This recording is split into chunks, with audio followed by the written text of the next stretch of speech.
So thanks, Suraj, for that introduction to the meetup. Um, this is our first meetup with the Kubernetes, but we've been having this OpenEBS meetups at the same location every month. And I'm part of this OpenEBS project. We'll get into a little bit more details on what OpenEBS is and how it uses Kubernetes and all. But the place is actually from Nexus partners. These are the people who are funding our project, as well as, if some of you are using Postman, or if you have heard of Minivo, it's the same funding company that's behind our company as well, right? We are a startup based out of HSR layout. We've been around for 5 years working on some enterprise storage product, but these days we are working on open source containerized storage product, right? How many of you are already familiar with Kubernetes, or maybe just to kind of see, okay, everyone is here familiar with Kubernetes. How many of you have used stateful containers? Awesome. That's 50% of the people. Okay, so you already know the concepts that are that we kind of use in Kubernetes to create stateful containers. Volumes, provisioners, PVCs, PVs, or attached detached controllers, and the most recent, or the talked about or most discussed item is the CSI, or the how Kubernetes is helping create a common spec for creating stateful containers that can work with not just Kubernetes but any of the container orchestration system, right? We are also part of that group.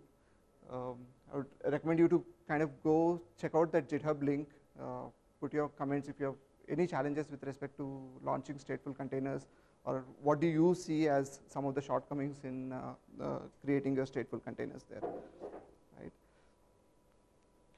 So typically when we want to connect with external storage, so this is how we do it in production today, right? You have a bunch of containers which are hardwired via any of these concepts, use provisioners or PVC PV concepts, and you have to decide on which NAS, which type of NAS, or NetApp EMC, or if you are in a cloud, do you want to use GPD provisioners, etc. And you have to handhold these containers. Where they run really determines the performance of your stateful containers. Do you have the same view, people who have used stateful containers, or do you think has this changed in the recent times? What kind of persistent storage do you use for your stateful containers? Maybe we can start with that. GlusterFS, okay. GlusterFS as a dedicated external storage, or is it containerized? Containerized, cool. You're from Red Hat.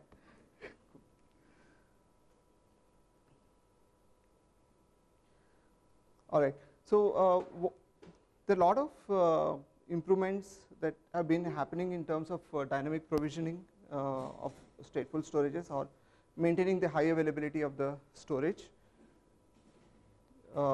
Some amount of, I wouldn't say it's fully matured at data protection. It's always still very hard to, it's still hard to get an application consistent snapshots done. You can kind of schedule for the snapshots, but once you take it later when you want to restore it, you cannot be 100% sure that it actually works, right? But these are the problems that typically enterprise storages are trying to address. But with enterprise storages, we still have the problem of maintaining the storage silos, even with containers in the data center. And then you start using this connected storage, you kind of get logged in, whether it is cloud or SAN NAS, you get logged into one kind of technology, right? And of course, most of these storage controller softwares itself are built using monolithic principles, monolithic software principles. Okay. So what do these eventually do? Storage, like any other software, undergoes a lot of software functionality upgrades, and then you have to upgrade them.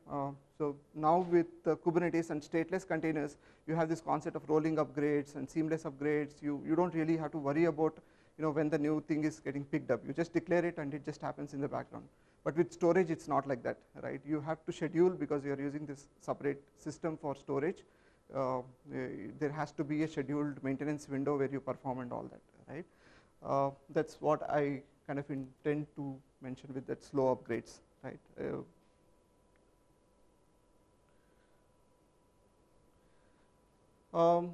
So just before getting into, like, for example, clusterFS is one of my favorites. Before getting into that, is there a need for doing something like clusterFS, or is there a need for doing anything other than enterprise storage? So most of these CMC NetApps have been around for some time. People think they are very stable. Is there a need for doing a new kind of storage, right? So if you look at the workflow for the DevOps engineers, or the operations and the developers, they start with any server, any cloud kind of a concept. That's what stateless containers do. So what we do with this infrastructure is we put something like Kubernetes on top of it, and we have a runtime that's available for us to declare our intent with respect to how our stateless applications should behave in YAML files, and then we just let it go, right?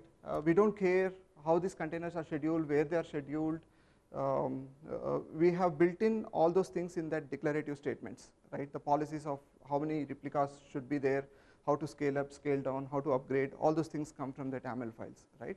So once we have the hardware containerized, or you put the Kubernetes engine on top of it, you kind of relax a bit in terms of deployments, right? But stateful, it's not the case. With stateful, you need to involve a storage administrator who comes with, like, how do you connect the physical infrastructure, how do you size the infrastructure, what kind of apps you can really run on it, those kind of things. And it's very specific to the kind of storage that you use, right? And then you have to specify on which node, using tainting, or like you using the labels, you have to specify the nodes on which the storage app should run, right?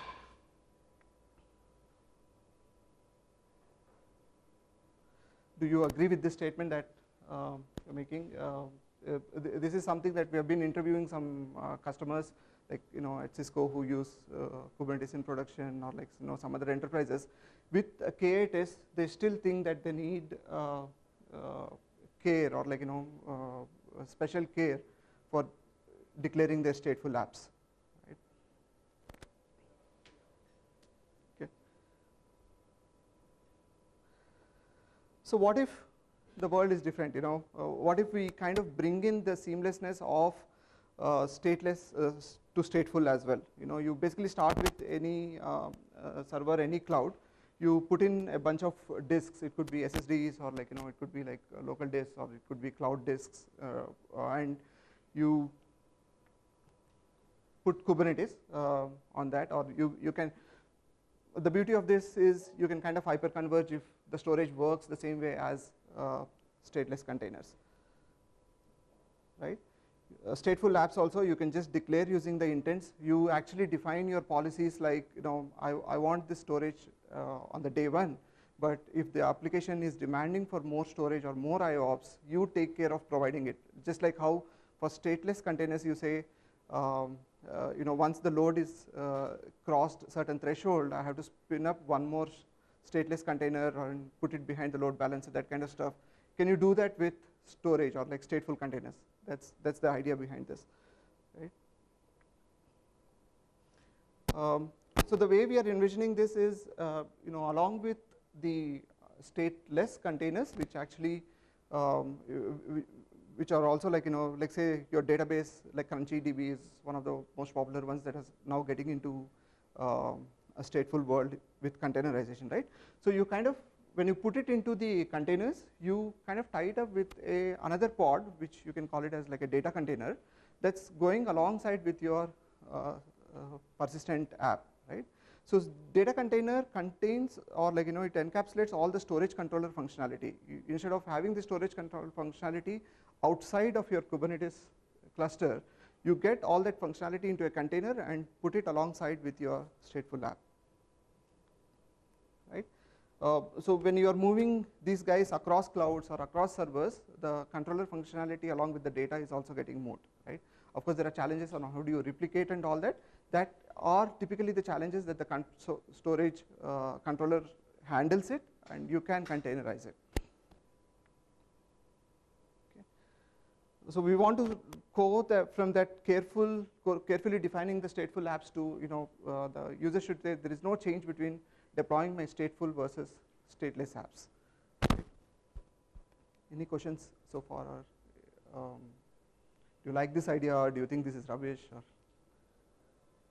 So like so the storage will take care of moving or whatever, like the data. So data container is basically having data? Data container puts the data onto the disks that are in the infrastructure, but it takes care of replicating that to some other disks also.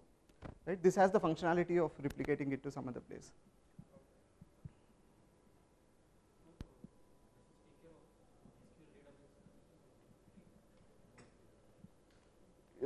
It does. So NoSQL and SQL databases have different requirements on how they need the storage.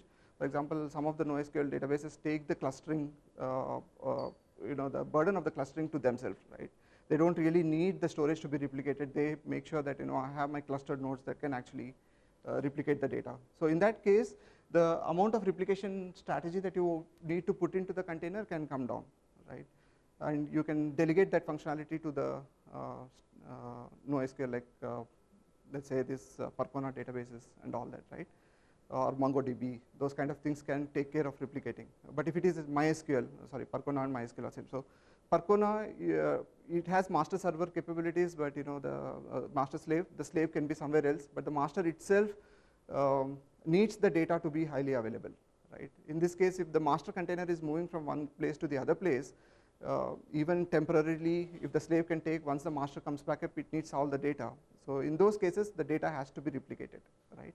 So this data container will make sure that data is already replicated to some other place where you can launch this master container.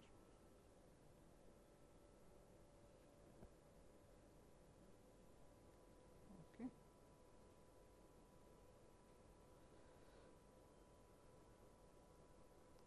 So that's what I call by containerized storage for containers. So along with providing the traditional enterprise storage capabilities of dynamic provisioning, high availability data protection, so what we do is we eliminate the storage silos. So I mean, within Kubernetes, we know like how hard it is to maintain the clusters. We are getting OpenShift or like Heptio or like StackPoint. These are like layers that we are building on top of Kubernetes to manage the Kubernetes clusters. Even though I like the simplicity of Kubernetes, you still have, from the user point of view, a lot that you can do to simplify, right? So imagine now you are maintaining a Kubernetes cluster. Now you also have to maintain a storage cluster. Scale-out storage, by definition, you can put in a cluster of nodes, and it has its own clustering software that you need to understand if you are like a storage admin, right? So instead of that, what if that clustering software is nothing but Kubernetes itself, right? So the same kind of tools that you use to manage the stateless container cluster, you can use to manage the storage clusters as well, right? So you eliminate one silo or like one dependency on learning some new tools to manage the storage. You also can, Kubernetes can run anywhere, right? And with the federation, you can kind of move across clouds or like across clusters, across environments, right? So you kind of take in that same capabilities, and even storage, you kind of make it truly hybrid, right?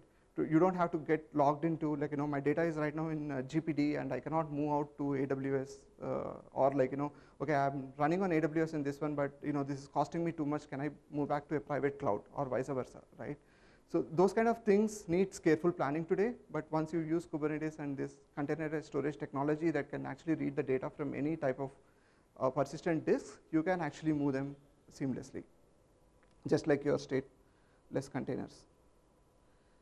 Okay, and then you kind of convert this, this is happening all over the enterprise, right? You are breaking down the monolithic softwares and cutting them into microservices and containerized applications. So you do the same thing with, in fact, Kubernetes is also built on the same principles, right? You can launch Kubernetes as containers itself, though it's managing containers. So you do the same thing with the storage. You break down this big enterprise storage functionality, which requires kernel upgrades or like heavy lifting, or like the development and the delivery of it goes from 6 months to 1 year, right? You break it down into containerized and make that faster. Okay. See, these are some of the promises that we are seeing with containerizing the storage. Just like when we went from traditional servers to virtualization, there were these concepts coined about like cloud native apps, right? So now we are seeing about container native apps, right? Container native apps, the same thing applies to infrastructures as well. You have Flannel and all these things that are actually developed for containerized networking, right? So these are some of the players that I see promising in terms of providing containerized storage. There are obviously subtle differences between each of these, but Portworx has been leading the story for the past 3-4 years, almost the time when containers started becoming popular. These guys have been there, right? These people come from Cisco and Google, this kind of background, and then they have started that company. The latest one to get into the Kubernetes family, though not the recent company, it's been also around for some time. This is in 1.7 storage OS is like a natively supported volume plugin, right? That's another company. Of course, we've got we used to go with this logo, but we've just got a new mascot for OpenEBS as well. That's also now hyper-converged with Kubernetes, GlusterFS and Rook, right? So the difference between, let's say, Portworx or like GlusterFS or Rook, right? Rook and GlusterFS have been around. Of course, Rook behind is Ceph, right? So the storage functionality has been around for some time. Just like how you are taking enterprise storages, lift up is one word that we use, right? So we kind of take the functionality and put it into a container and then start delivering on top of that and make it easier. That's one of the ways that Rook and GlusterFS are doing. Whereas like the other category, they have started when the containers were becoming popular. So they have the edge on let's build some things from scratch that are container native. Right? Okay. Is there anything that I'm missing which you are using in your stateful apps here? Okay. I know somebody was using GlusterFS. Has anybody tried Rook or Portworx here? GlusterFS. Okay. That definitely is the most popular one right now. Okay. So this is just a quick intro into OpenEBS. I'll just skim through this. People who have already used Rook and all, we know this, right? So stateless containers sail very smoothly on the Docker. But when you bring in stateful applications is when you connect it to a legacy storage and you kind of hold it down. Right? You're not allowing it to move as freely like the way you do it with stateless containers. So we're trying to remove that and then put the storage also as containers so that you kind of break these chains and let it go around. Right? So if you have to just take away other than OpenEBS is also containerized storage for containers, what does OpenEBS do? Similar to how Cisco, Calico, and Flannel own the networking piece of containers, OpenEBS owns the storage, right? And then it has all the functionality that you get with the enterprise storage. So just like the way I use EBS for stateful apps, I can use OpenEBS as well, right? So this is my favorite. So our vision or our goal with this one is with OpenEBS, we want to be able to say that I don't have to worry about my storage operations, right? Of course, these things happen gradually. So today, most of the stuff is you have to outlearn the existing state of storage, and then you can put the smart capabilities on top of it, right? How are we building this? So we are of course using Docker for containerizing this and orchestration. We don't have any clustering, native clustering things, right? We use Kubernetes itself as our orchestration and clustering platform, right?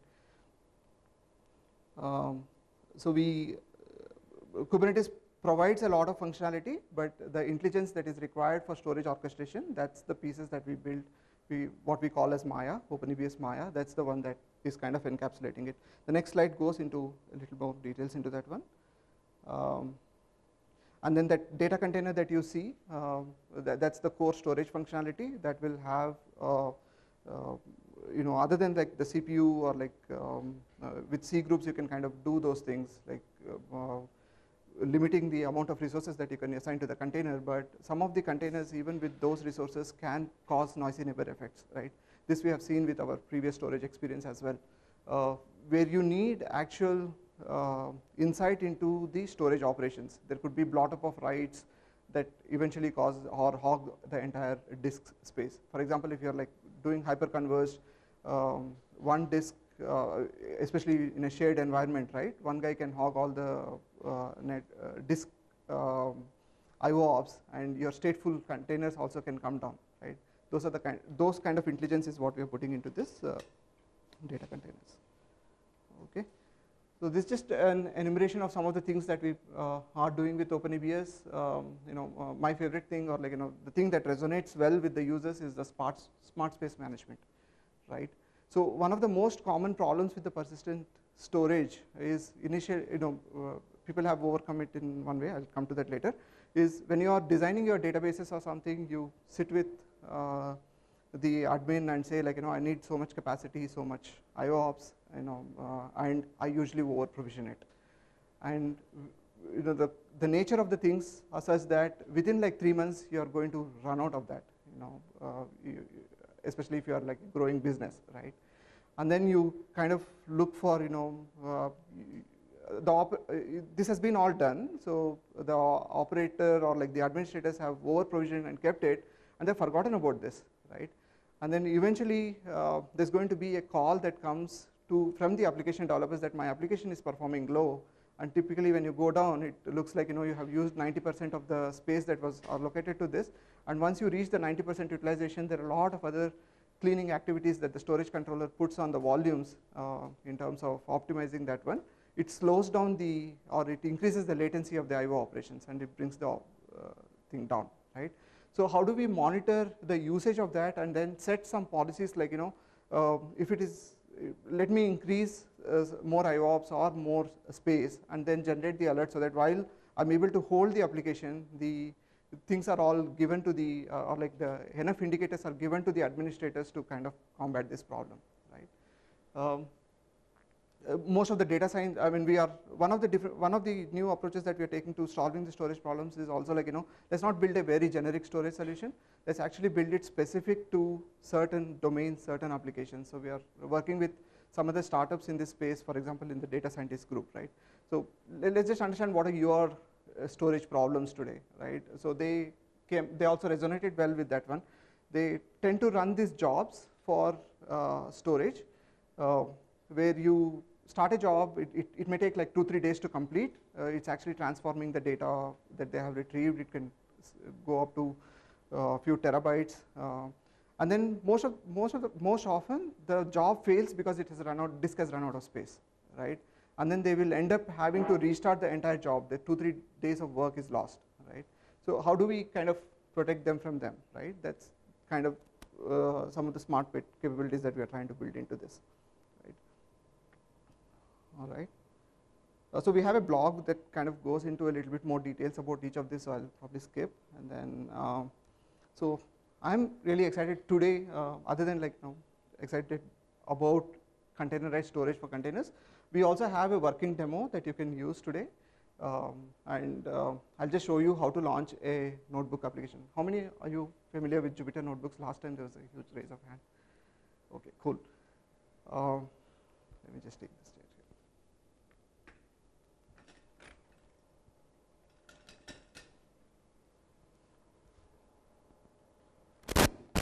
So before I get into the demo, it doesn't like me sitting.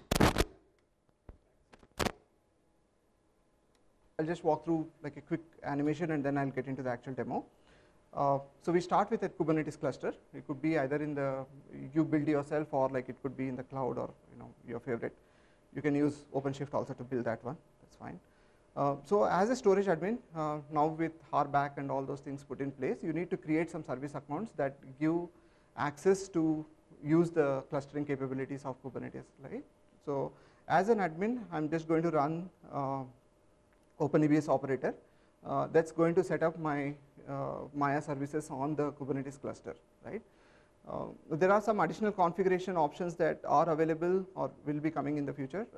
So we are going to skip that part. Like you don't have, by default, we are going to use the host directory itself as our persistent store to manage it. If you want to use some external storage, connect to external storage and use that, you can go with this config.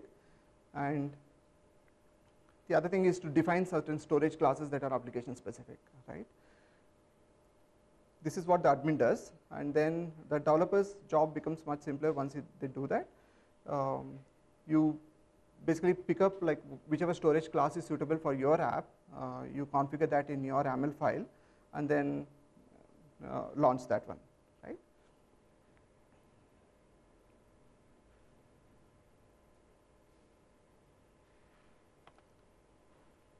Let's see.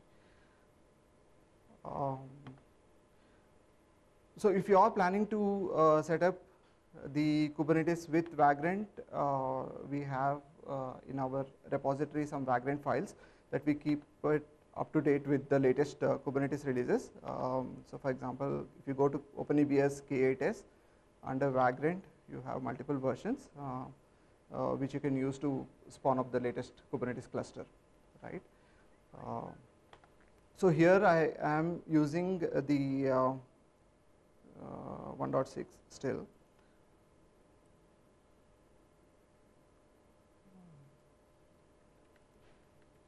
Can you see my screen from here, from there? Should I increase the font? Or, okay. All right. So what I have set up here is a Kubernetes master with 2 minion nodes, right? Let's log into that.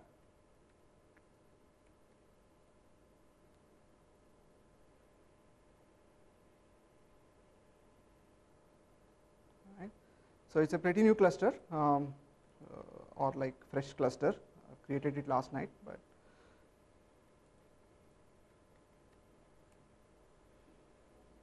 there are no other services running or no other deployments running, right? So the operator and all are packaged again in our GitHub. So I have cloned the repository here within the master. So I go to K8s. I have my OpenEBS operator and the storage class files available here. You can browse that later. So I'm going to apply my OpenEBS operator.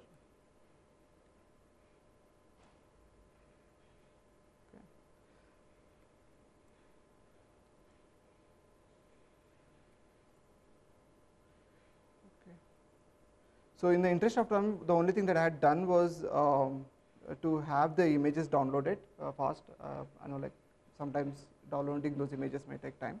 It's about 200 MB to 400 MB, that kind of images. Okay. So what this does is it just launches the Maya API server that interacts with the Kubernetes API server to create the volumes, or like the containerized volumes, right? And then we have a dynamic provisioner that we recently added that helps in that PVC kind of concept, right? Is Humble here? No, okay. So I kind of derived this OpenEBS provisioner code from him. He had put for clusterfs, so I took from that. Okay. All right. So we did that. Now let's define some storage classes.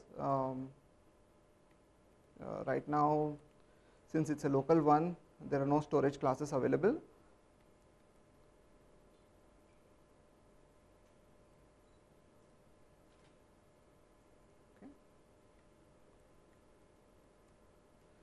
Okay.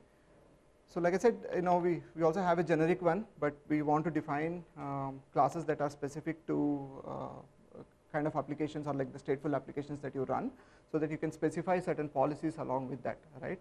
One of the roadmap items for the OpenEBS is also like, how do we have a centralized repository of these storage classes that we learn from different deployments and define these policies and automatically generate them, right? For now, we are manually creating these things, all right?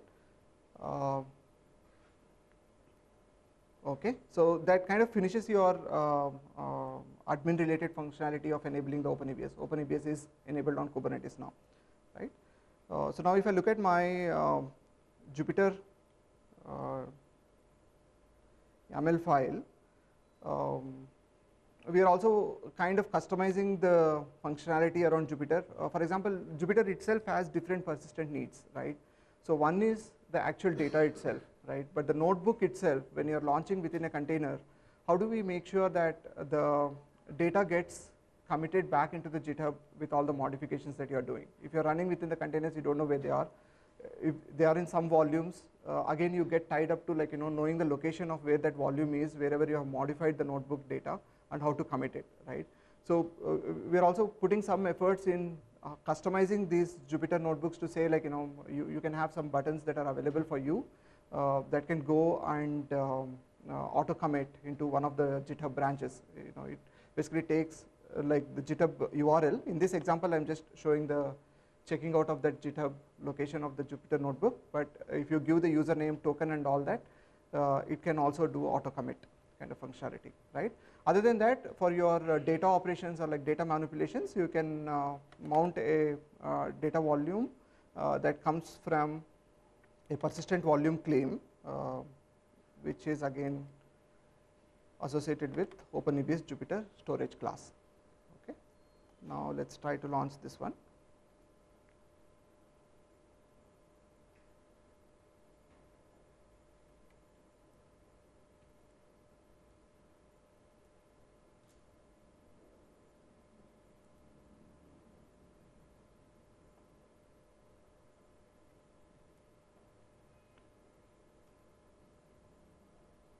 That's bad.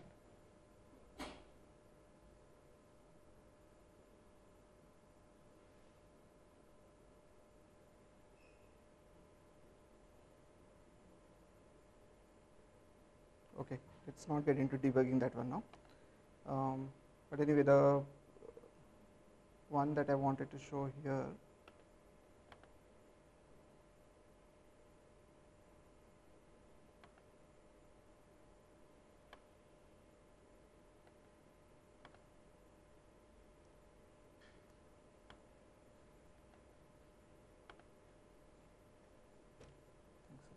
So the functionality for whatever I just mentioned about customizing the Jupyter itself is available in this OpenEBS Easy Jupyter. In case you are using Jupyter, we would like you to come and comment or, like, raise some issues here that will help us, right?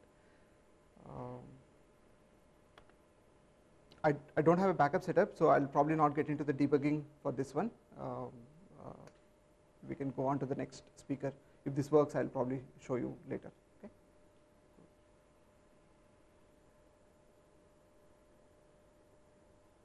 Any questions before I hand it over to the next speaker?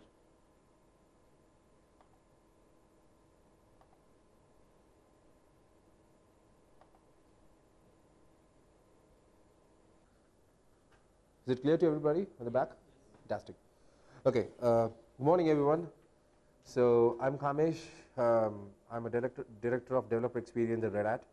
So I take care of handling the developer experience part, getting them introduced to Kubernetes, OpenShift, microservices, and all Java stuff today, right? So today's talk is going to be, I just called it Sail in Cloud. Probably I want to create a mist around it, like people to keep guessing what this is about. Unfortunately, accidentally, I put across the presentation yesterday night, so people would have seen what this is all about, right? So, so this is basically, I'm going to talk to something about how many of you are Java developers who do enterprise Java development today on production? So how many people? So very less, okay. Don't worry, so it's not going to be too much Java this time, so it's going to be more of Kubernetes than Java this time, but I have to use a Java application end of the day to show you the demos. So that's what it's going to be. I'm going to talk about something on called Istio. So how many of you have heard of Istio? 1, 2. service mesh, Linkerd, Envoy, and all these stuff, right? So Istio is what I'm going to talk to you about today. Let me jump into this. So I would love you guys to get into this site, developer.data.com, where you see lots and lots of tons and tons of information which is available for you, apart from lots of material for you to download across the thing, not only on Java, but it's going to be all whatever we Red Hat do for the developers, right? You can contribute back to us as well there, so you're most welcome to do this. So we'll get started with the term on microservice. So how many of you know what's a microservice all about? Guesses? Yes, please. Do you know what's a microservice? What's a microservice? So you have worked on microservice. Are you doing work on microservice? Okay. So so just to give you a quick thing, microservice is something which is catching up the industry right now. When lots of people say that once upon a day we said like we have to develop big applications and the applications are disintegrated. Now they say like no, come on, you just break your application into smaller pieces, deploy them together, and then make them work together, right? And why microservice has found its way here is because Kubernetes is something which helped us to do this kind of microservice talking to each other much efficiently. As Vijay was saying in the previous thing, like how do we do rolling upgrades, canary deployments, etc., etc. Right? That was made more feasible with microservices. So I'm just going to give you a quick thing on this, like what it says, like it's running its own process, so which is an absolute example of how do you run in a container, right? So it runs an own process. That's going to be the only process which is going to run, and that's going to be your application, right? So so these are some properties which we say like this is what a microservice is all about. There's a link between why I'm showing this and what you're going to talk today, right? So basically, if you see on this, like see a couple of things which I want to take you is like the most difficult part of any microservice enterprise deployment will be discovery, tracing, right? So let's say I have 10 services talking to each other, and I see that my application is very slow. My customer is complaining me, okay, my application is running pretty bad. I want to trace it down, right? If it's going to be a distributed application running at different geographies, for an example, so I would not have a choice on how do I find out where my application is failing, which piece of my application is slow, which piece of application is taking time, right? So that becomes more and more difficult, right?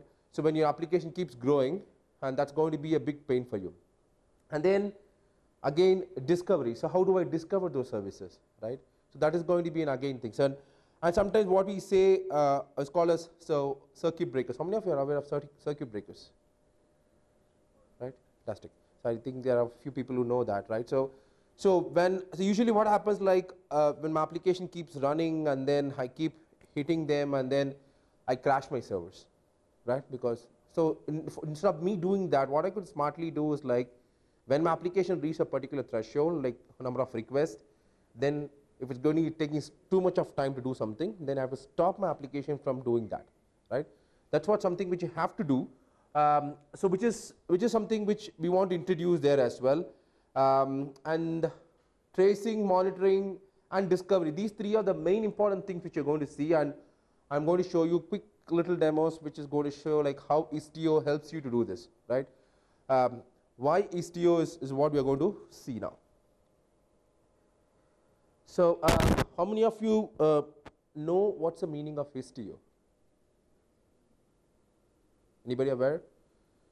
So probably most of you have known sailing, exactly. So what it means is that so you have a Kubernetes, which is nothing but a helmsman driving your ship, right? And sometimes you get a very hard ship when you drive a ship on the sea, right? So and that's what typically when you do a microservice deployments, I get a lot of hardships, discovery, tracing, where do I find my application is getting slow, etc., right? So, and I want to have a smooth sail, so that's where Istio comes into picture, where we kind of build a service mesh, right? Service mesh is again a new term. So in this, like we're going to more talk about how do I mitigate all the problems I typically face on a microservice deployments, right? Like tracing, monitoring, everything. And what usually nowadays till date, what people have been doing is that, for example, if I deploy a Spring Boot application or any Java application or C++ application, right? So what I basically do is like I put in all infrastructure logic. For example, a discovery, monitoring, tracing, right? These are all, from my perspective, these are all infrastructure tasks, not application specific tasks, right? So what basically I have to do is like I have to move them away from the application, right? That's the more intent of this, because tomorrow if I'm going to change my tracing logic or a monitoring logic, I have to redeploy the application, so which is not required because application is not changing anything there, right? So it's all how do you discover, how do you do all these things, right? If I'm able to move it outside my application, then my deployment is going to be much more easier and I'm going to trace it much more better, right? So that's what the whole idea of why Istio came into picture and why we bought this whole concept of service mesh, so which is going to help you to do all these tiny little things, right? So this is a quick, probably I could say a block of what Istio service mesh is all about, right? So so we have the three little things on top of this. We saw the core, what you call as a control plane inside a Istio service mesh, where it's called Istio pilot, Istio mixture, and Istio auth, right? So we're not going to see anything on auth today, but Istio pilot is the main guy who is responsible for distributing the Envoy configurations, right? So Istio runs using what is using as Envoy, and then Istio pilot is a guy who is going to propagate envoys, right, on this. And then Istio mixture is going to be more of your RBAC and ACLs and policies, and you're going to apply like who can access my system, who cannot access my system, which service can call the other service, which service cannot call the other service, kind of stuff, right? So these kind of things are going to be done by Istio mixture, and every request, right, that's going to come inside my old service mesh is going to be intercepted by something called as Istio ingress, so which is going to take care of intercepting the request, sending things to mixture to see whether this guy is allowed to come in or not. So this is going to be done using Kubernetes ingress. Who knows ingress resources here? How many of you are aware? Kubernetes ingress, right? So this relies mostly on Kubernetes ingress resources. We will see how we define a couple of ingress resources and see we take them here. And then these are basically your apps, right? So your app's going to talk to each other, right? I was saying like, for example, I want to do word tracing, right? How the application goes. And I was saying that usually nowadays what we do is like we plug in the logic of how do we do tracing inside the application. Like how many of you are aware of Zipkin? OpenZipkin, Jaeger, anybody? No, okay. These are the tools which is used in distributed computing world, especially in Kubernetes and all these world, like how do you trace your application, right? They send bunch of headers along with your request, and then they kind of trace it, right? Now what happened is like nowadays these things are baked into your application. Your application kind of creates those tracing related logic inside that, and every time something has to change, my application has to undergo a change to get this tracing logic done, right? So now what happens, like by virtue of us introducing something like Envoy here, what happens is that I separate the logic completely out. So I just send a bunch of headers, and on my Envoy takes care of intercepting those headers and sending to my tracing system to show me the spans and traces. We'll see an example of that. So that's the only reason why Envoy is going to be sitting on these every little tiny pods like this. So I'll come to what this means, right? So how many of you have done multiple container deployments in a pod? One. So you know what is called as? Any idea? Yes? Fantastic. It's called as sidecars. So that's what we are trying to do here. So every Envoy pod, container you see here, is going to be a sidecar that's going to be deployed as part of your application. So irrespective of what language your application is going to be in. So these are going to be acting as Envoy proxies. These are little intelligent proxies which sit inside, and it's highly performant because the first question we get is like when I say a proxy, right? People say that I have an extra hop, right? So why do I need to introduce an extra hop, right? So in this case, if you see, Envoy is one of the high performant proxies which is available in the market today. It's built completely on C++. Okay, when I say it really performs really well, I should say that. So that's the reason why this has been done here, and Istio is something which most of the people have been contributed, and it's part of the Cloud Native Foundation as well, which is being pushed mostly by IBM and Google, and probably we are also getting into that race to get things done in Istio as well. Right. So any questions on service mesh, maybe before we move further? Sorry. Okay.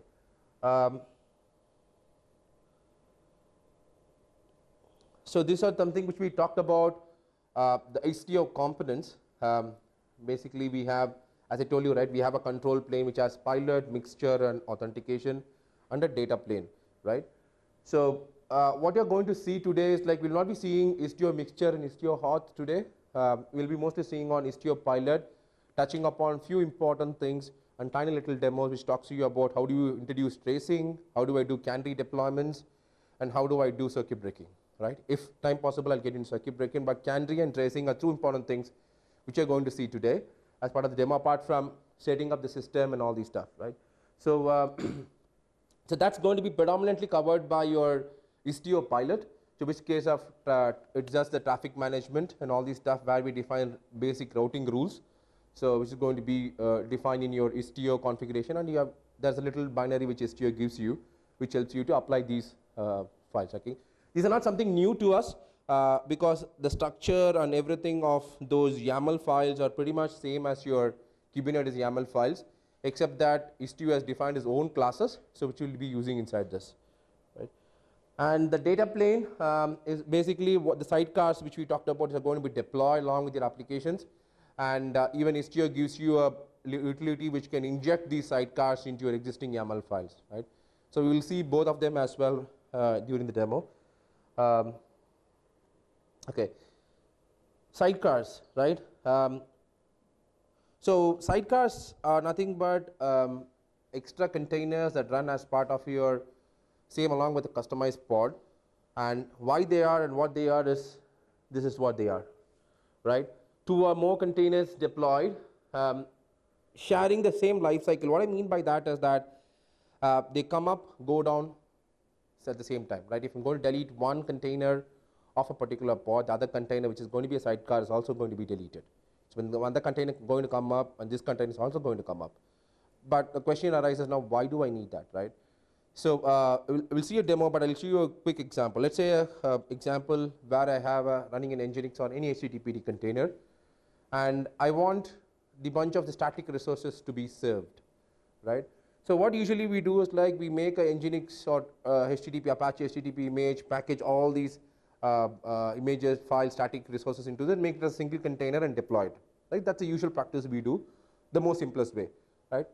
But the problem is, right, tomorrow when my sources, my HTMLs or static resources are going to be changing, then again I'm going to do a repackage or deploy a new version of my Nginx or my HTTPD server, but that's not required, right? My HTTP server has not changed. So why do I need to deploy that, right? So what that's where these distributed patterns came into picture. Like I have just put down the link here. We can go there. There are multiple distributed patterns of containers are available. So the one which you're picking up is sidecars. So what this particular example will do is like, so I have a Nginx pod running here, and I have a git sync. It's nothing but a small synchronization routine, which constantly keeps pulling a GitHub and then gets these static HTML files. And then there's going to come down and reside in this particular volume, which I'm going to attach to both of these containers. So since it's going to be a container on the same pod, these volumes are accessible for both the containers, right? So that like this container doesn't need to worry about where do I get my HTML files, where do I get all these files, because that guy takes care and put it in the respective location, which is going to be mapped, right? So, so this is typically used to enhance the containers, and they share the same namespace.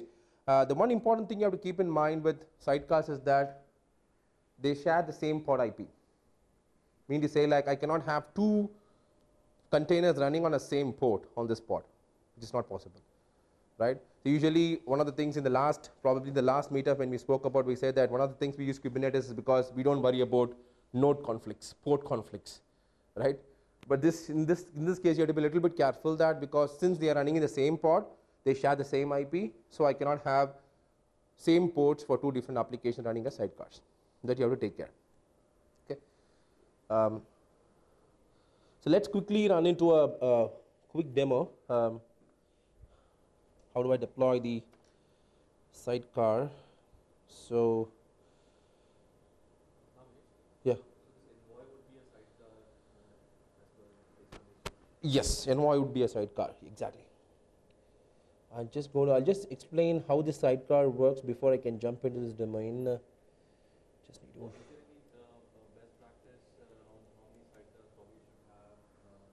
to. There is no rule to number of sidecars. So how many more sidecars you want, you can have on that thing. Usually it's 2. So I don't want the sidecars to be end of the day come up as a different altogether another operating system, right, which has multiple services running inside as a containers, right. So you have to be very logical on that and very conscious about it, how really need this to do my work. Otherwise you'll end up maintaining sidecars rather than maintaining your application, right. When there is a case which goes like beyond a particular thing, there is something which you have to split up, so that you have to go for another pattern or something which says that this is how you have to do this, right.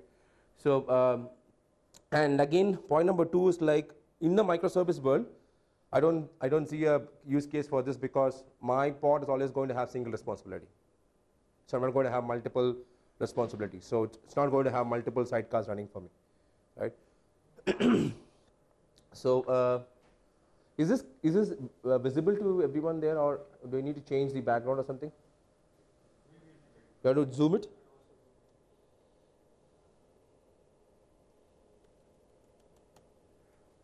Is it okay? Okay, so this is a simple sidecar which I'm going to demo it right now. It's just a one service which is going to call as hello sidecar. It's going to display an Nginx pod and say hello to you, right? So we have one deployment here, and then if you see there are 2 containers. Just let me scroll it a little bit down.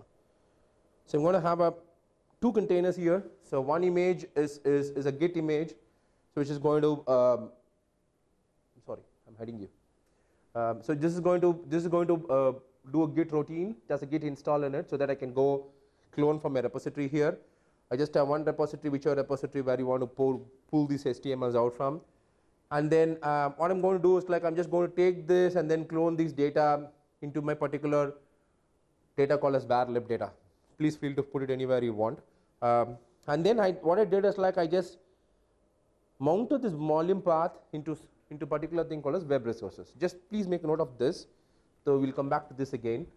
So I'm going to run another container, which is an Nginx container. Again, it's going to run on a port path, and then again I have a mount path, a volume mount, typical Nginx HTML folder. And again, I'm having the same volume name. And then I'm mapping to an empty DAR, right? So which means that something will be created by my Kubernetes when I deploy this. So once this is deployed, this pod comes up, this containers. What happens is that the data container, we call this data container, but here we call it sidecars. That's another thing of data containers come into picture. So we can use sidecars, init containers, whatever you want. So this guy is going to kind of pull it out from GitHub, take all the files, and dump it into the particular folder which is there in var lib data, which is again mapped back to share Nginx HTML. So they're going to go to the same folder and fetch their files from, right? So this is what we meant when I defined sidecars. I said this is going to enhance my container, right? So I don't need to worry about where do I get my static resources from, right? So let's quickly do this deployment. So before I start the deployment, I just want to share the directories where you. So this is a place where of these demos which I'm going to run through. I'm not sure how many demos I'm going to run through. Maybe I'm planning for 3. Let me see if the time permits. We'll do all the 3. So this place has, and then you can have this place has a complete instructions on how do we run all these demos, so which I'm going to show you, right? So please feel to get into this, and then if you face any issue, any trouble, log a ticket in that particular thing, I can help you out, right? So so the first part of thing which I'm going to do here, like I've already done a Istio setup just to save time, and it's not a very complex setup to set up Istio. So all I have to do is like have to run 3 different commands to just run Istio there, right? So so let me come back to Istio in a bit, right? So all the applications are Java applications. Unfortunately, I'm a Java developer, so I made my demos as Java-based demos, but it doesn't require you any Java knowledge as long as you know how to build the application. So the instructions are there to build the application, so you don't need to worry about it. So what we do, like before I get into how do we build the applications, I just want to quickly show you how the sidecars run. So I'm just going to grab this up and then put it on my I need to zoom it.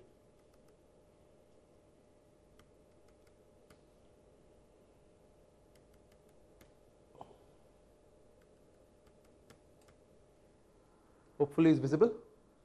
Okay. So what I'm going to do is, let me see where I am. Let's go to Sidecar. So let me check if my pods are coming up. Okay, cool. So if you see, usually you would have seen 1 of 1 in the most of the cases, right? So right now what you can see is like it's 2 of 2, which means that I have 2 containers running inside my pod. Right? One is your Sidecar, another one is an actual Nginx pod, right? So how do I access this? It's pretty simple. If you're using all these demos I've done using Minikube, it's not as a complete cluster. So what I'm going to do is like I'm just going to use this command. Just say open it up. Sorry, some crap came in. That's it. So you have your Sidecar up and running, and then my sources are being pulled from GitHub. The GitHub repository, like this is a repository which I'm using, and this is one simple HTML which is there, which says hello world, right? Hello Sidecar, or whatever you call the user world, right?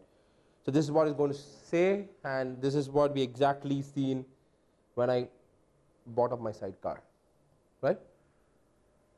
Any questions on Sidecar before we move further? So, no? Yeah. Which you want to see the deployment YAML? Yeah. Okay. So fantastic. So you want to kubectl describe? It's a very nice thing you asked me for.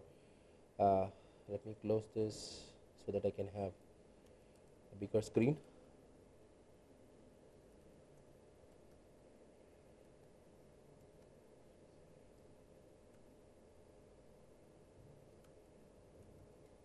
Need to grab the pod name.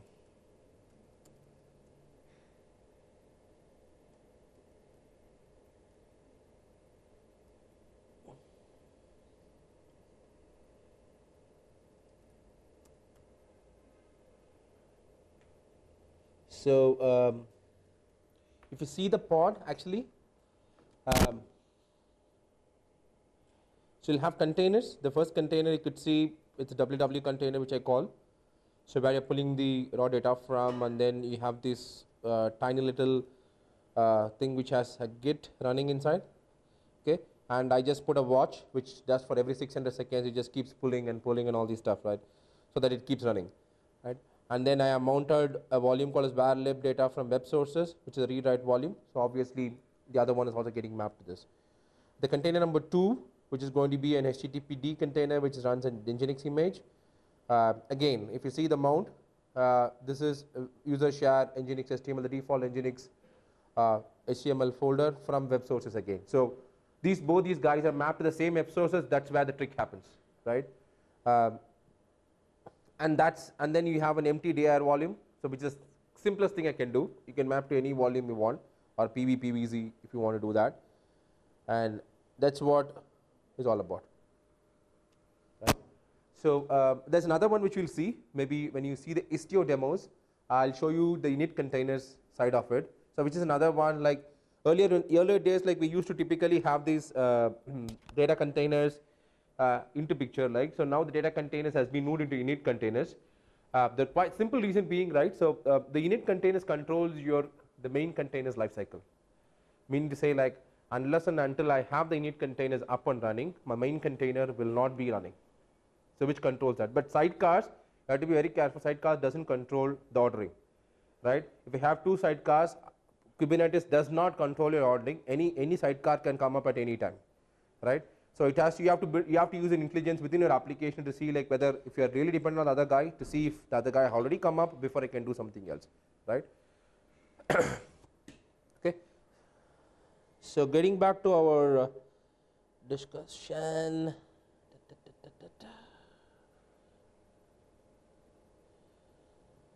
So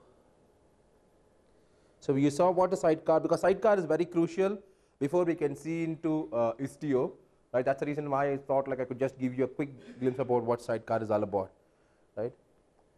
So we talked about distributed tracing, right? That's what the next demo is also going to be. So as I said earlier, right, so working on multiple, typically in my case on Java applications, right? So I had a problem that when I want to trace an application, so I have to implement the trace logic inside the application. So usually in the tracing area, like the open tracing is the open standards for tracing, which is there in industry. The problem what happens is that when I start to do tracing, so I have to put the logic inside, like I have to create what we call as traces and spans, right? Which gets inside the application, right? Which is dangerous, right? So if I'm going to write the application, it's going to be an overhead on the developer's head, leave off Java, any application code, that I have to start writing the tracing logic inside that, right? I want to avoid that because I don't want to do my application to do tracing by itself, so I just want to keep it away, right? So that's what I do as part of distributed tracing with Istio. Istio helps you to do that with zero code change. So that's a very important thing. So whatever we are going to see today is all going to be zero code change deployments. So meaning that for anything I do today, I don't need to touch my application code. My application code will still be intact, but I'll achieve what I want, right? So the first one you're going to see is on tracing, right? So these are the standard tracing headers that I need to send to, as part of my any HTTP request. It's not just Istio which understands this, any tracing tool, right? Zipkin, Jaeger, or the other one which comes tomorrow, right? Anything which is following an open tracing standards, right? So they all uses these headers. So these headers has to be forwarded along with your request, what you call as propagation, right? Once we do this propagation, what happens? Automatically the spans are created and the tools receive the spans and show you the spans, right? I don't need to do anything extra. No code in my, no bit of code inside my application, right? So in this way, what I'm trying to do, like when I use Istio in this case, I'm just trying to make sure that my application code just does what it has to do. Don't worry about infrastructure piece of monitoring or tracing, right? So and the very good thing about Istio is that it's integrated with Zipkin. Zipkin is one of the tools that is used for tracing, and if you see in the README of the repository, I have put the links of those tools where you can go and find it out, right? So let's quickly see how do we get the tracing working. So what I'm going to do is I'm going to get into the next piece of it. I built all the sources just to save our time, right? But if you're not, so this gives you the way how do you actually build the tools, I mean build the application that is involved in these demos, right? So what you can do is like, so I've done all these things, I'm just going to slightly jump into a thing, right? So I'm just going to go back. So let's, for your sake, let's quickly do a Docker images to see if I have all these images, right? So I'll just close this so that it's easy for us to see the screen. Am I hiding? It's okay? So these are the bunch of images, I mean the service images which I'm going to use. Hello world, aloha, hello world tracer. So these are all saying hello in a different language. So I have a tracer, I have an hello world. Why I had these two applications? Because I want to show you guys how the chaining happens, right? So one service calling the service 2 and service 2 calling service 3, service 4, like so that like you can see a span, the tracing span happens. This is typical microservice application where you will be able to see like how do I span at multiple places, right? So I have all these images built in. So what I'm going to do is like quickly go grab this app, and I'm going to introduce to you something called as Istio CTL. Istio CTL is similar to your kubectl. It's a tool which is given by, helper tool which is given by Istio to do all these kind of sidecar things, right? So even before I apply it, I can show you what it looks like, right? So I'm going to go to tracing. See, it's pretty much same as what we saw in our sidecar. A little bit different is that it introduced something called as init containers, right? So I was talking to you about init containers just minutes ago. Like init container is something which gets started before your actual container gets started, right? So it controls your life cycle. Usually we have something, let's for example, let's say I want to have some a DB application running before my actual container runs. For example, I'm just taking a very crude example. This is not the best of the example. So what I can do, I can put that as an init container so that the DB thing comes up before my actual container starts, right?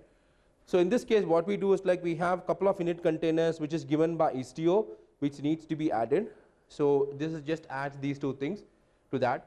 And then I have my own container which is going to be there.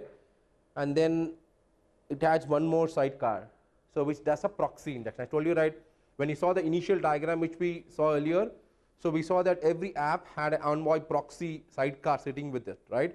So this is exactly what it does. It's just a sidecar, and then it has a bunch of arguments with this, and then the current version of the sidecar is proxy debug 0.1 or something, right? It's still maturing, right? So this is what the kube inject actually does. It doesn't do anything more than that. It takes your deployment, injects these annotations, init containers, and the sidecar, and deploys it for you. That's all it does. It doesn't do anything more than that. So if you have a CI/CD workflow in place, just take any one of the deployments and see what it injects, and then you can just inject that, make it as a template, and use it for your custom deployments, right? Okay.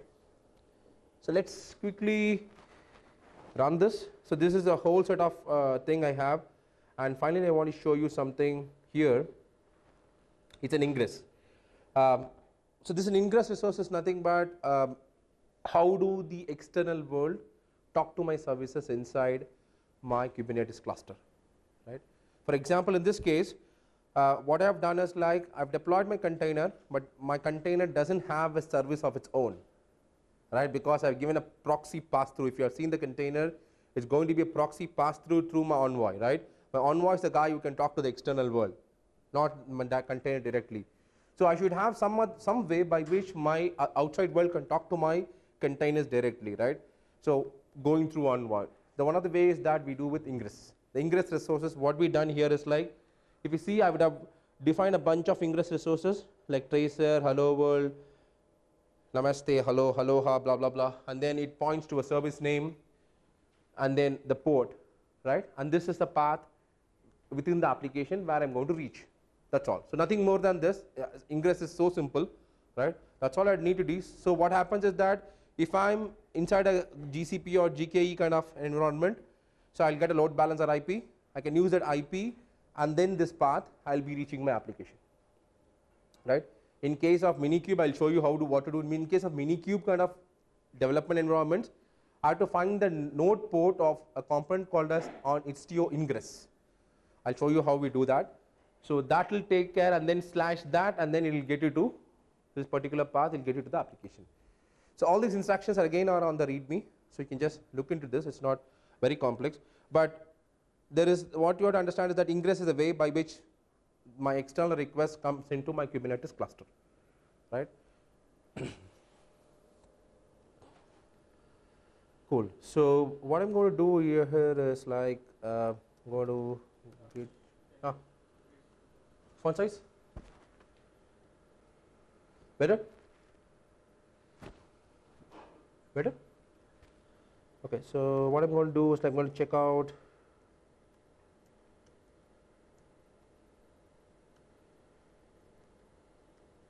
I'm going to get into my tracing demo and then go to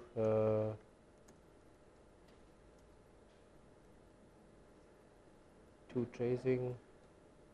I didn't have anything other than just this. There are two YAMLs. So, so one of the things why you could have seen the one is the normal deployment which you saw.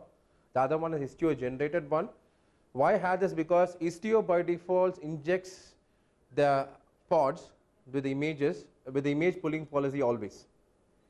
At the time, like I had a problem that whenever I'm not connected, so I was not able to make my pods running because it tries to go fetch my pod, which is not happening, right?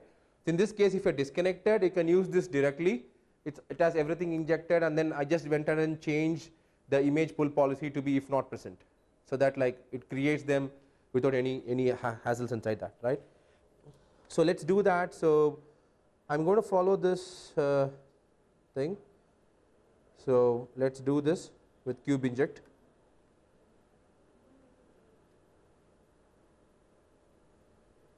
Okay, before that I just do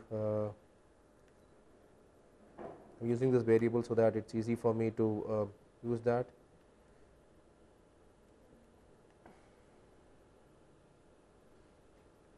I want to define my project home.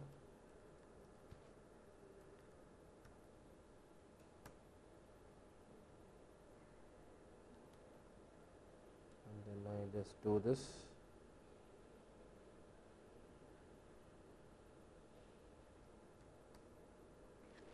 And we see the, let's see if my pods are getting coming up. Right. So every pod, each and every piece of my pod has two things, the init. So whenever the init containers are there, so you'll see the init coming up there. So we have two init containers, so you're seeing 0 of 2. And then we'll have two more containers, what we'll get later, which says that your pod is getting created. Right. So let's wait for some time while this comes up. So while this comes up, is there any questions that you want to ask or anything else related to this you want to raise so that we can discuss that while this pods comes up? Yes. So this is like would be the trend where you have an application container and then you have all these helper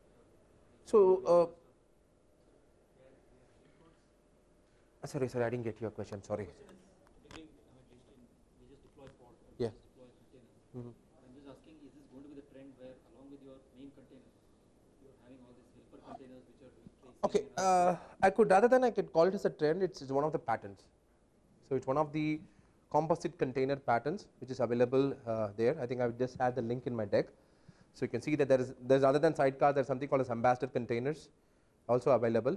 So we can, so this is not really thing, in this case it is required because I want this to intercept all my requests. So I have to leave that within my own environment or pod IP so that it can collect the metrics and report to my system, the on-by thing, right? So this is not really a trend, but this is the thing which is alleviates few problems which we discussed earlier, right? For a microservice based distributed application, the problem I have is that I cannot do tracing, I cannot do monitoring, I cannot do anything without touching my infrastructure code. I'm just taking these things out. So that's the reason why we are getting into this kind of a composite container pattern which is called a Sidecar here to help us do that work. And this is not forcing. So in case if you don't require a Sidecar, don't need. Is there any other way you can do tracing without a Sidecar? You have to inject application code. That has to be done. If all goes well, OpenShift should have Istio inbuilt into this with Origin release, which is going to happen in August, September timeframe. So nothing confirmed yet, but mostly that should be the case. But most these are coming from the giants, not from just Red Hat or anybody. It's going coming from IBM, Google, or all the constant contributors to this particular framework, right? Cool. So I think we have all our applications up and running. You quickly see that also. Cool. I have everything running. So this is one of the way you can test that my application running. And when I deployed Istio, I got two tiny little gifts for me, freebies, Grafana dashboards, right? So this dashboard gives you an insight into your operations, right? So how many ops, how many requests, which is failed requests, past requests, lots and lots of metrics, right? So right now there is no official documentation on what all metrics it gives you, but one of the things we will be seeing right now is that all my services get registered here.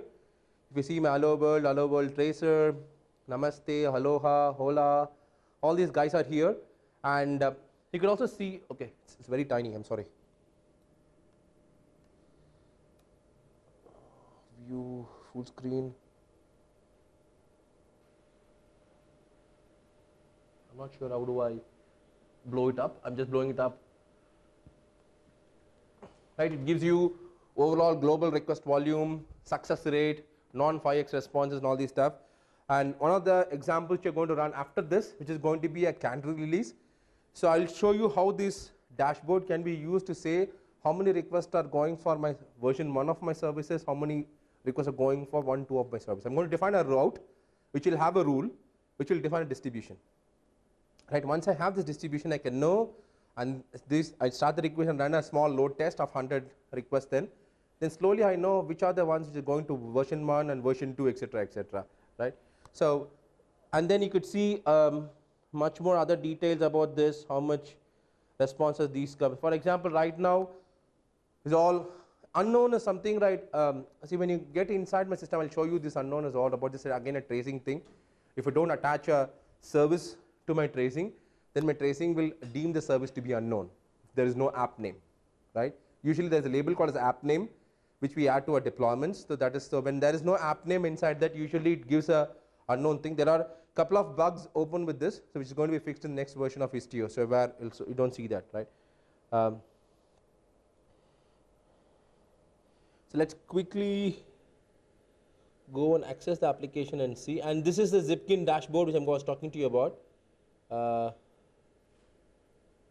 Exit full screen. I'm just going to go there.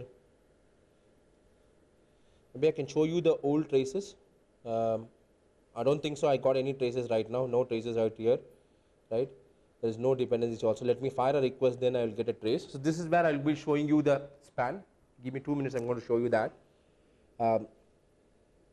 So I have my services up and running. So as I told you earlier, so let's go and fire one call to see what traces I have, right?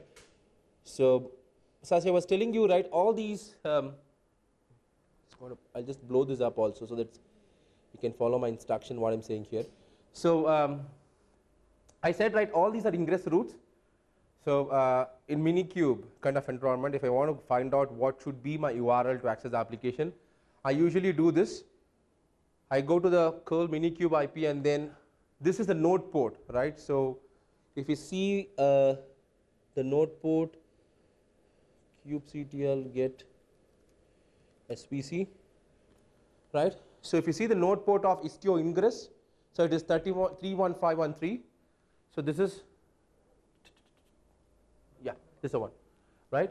So this is the port which I'm going to use for the ingress, so which is going to, through which I'm going to come inside my Kubernetes cluster, right? Without ingress, since my service doesn't have any kind of node port or anything exposed, I cannot come inside or access my service at all, right? So this is the path I'm going to use. So that's what I put down here. Like one of the quickest ways that do a kubectl get svc on Istio ingress, and then do a JSON path of spec ports of 0 node port, right? So how many of you are aware of this JSON path? Okay. So this is the quickest way to find out anything. If you want to pass the JSON which kubectl gives you, right? So you can use a JSON path command. So where JSON path library can be used as a querying mode to query the sections of your JSON, right? In this case, I'm going to go to spec ports 0 and node port, right? I can just show you this quickly. Kubectl get svc Istio ingress.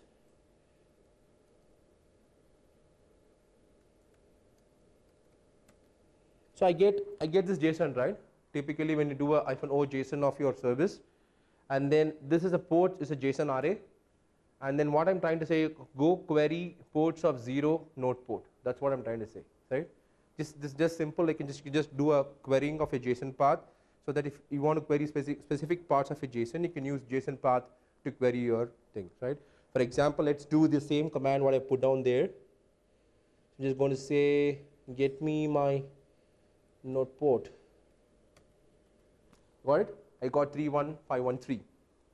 So it goes, queries my JSON and gets me back this, right?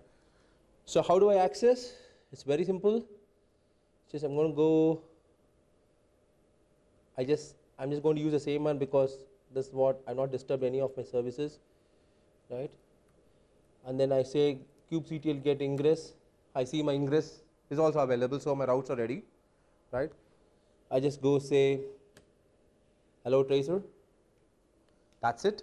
I got a response from my service saying that. So I just tagged this B1, B2 because in the further demos I'm going to change the version for canned releases, so that I just going to update the version so that we know that which version is running, which version is not running, right?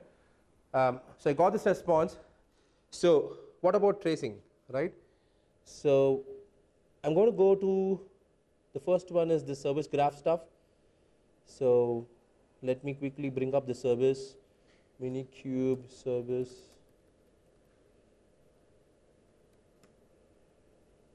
right? And then I say, okay. So this, what this gives you is that this is a tiny thing which gives you my service dependencies, how my requests went through inside my system, right? It starts from unknown is nothing but for my system. So that's the reason why I'm getting unknown. Go to my service called as hello tracer because I've given an app name called as hello tracer. Then goes to hello world, right? And then from hello world, I'm going to go to multiple 3 different services, right? So namaste, aloha, and aloha, and all these guys are going. So this gives you a graph like how my service goes, right? This is a tiny little graph. But what about my tracing? Right? Which services took how long, right? So for that, I have to go to Zipkin. I'm going to do a little bit, getting into the full screen now. And then I say, find traces. You can see, I got all my spans. Spans is nothing but from one method to one method to one method to one method kind of stuff, right? In this case, it's going to be service 1 to service 2 to service 3 to service 4, right? So, and then I say, let's say I want from this origin, so how many traces I have, right? I say go to my origin and find traces. I got 5 spans. It's very low, right? Just let me, are you able to see? Right? So all these guys are from Istio proxy, which means that because every request of mine is intercepted by Istio proxy, right? I have to travel through Istio proxy. That's where Istio controls that. First, it goes to my first request, and then goes to my hello world, right? And then from my hello world, it goes to namaste, and then it goes to aloha, hola, and aloha. It goes to all 3 different services, right? And then it gives you the time, 458 for 476 milliseconds, 336 milliseconds, 59 milliseconds, 38 milliseconds, right? So this gives you a tracing. In case if you have hundreds of services and one of the services somewhere in the fag end is taking time, right? Then when you go into this kind of tracing mode, I can know which service is getting slow, right? Make sense? Cool.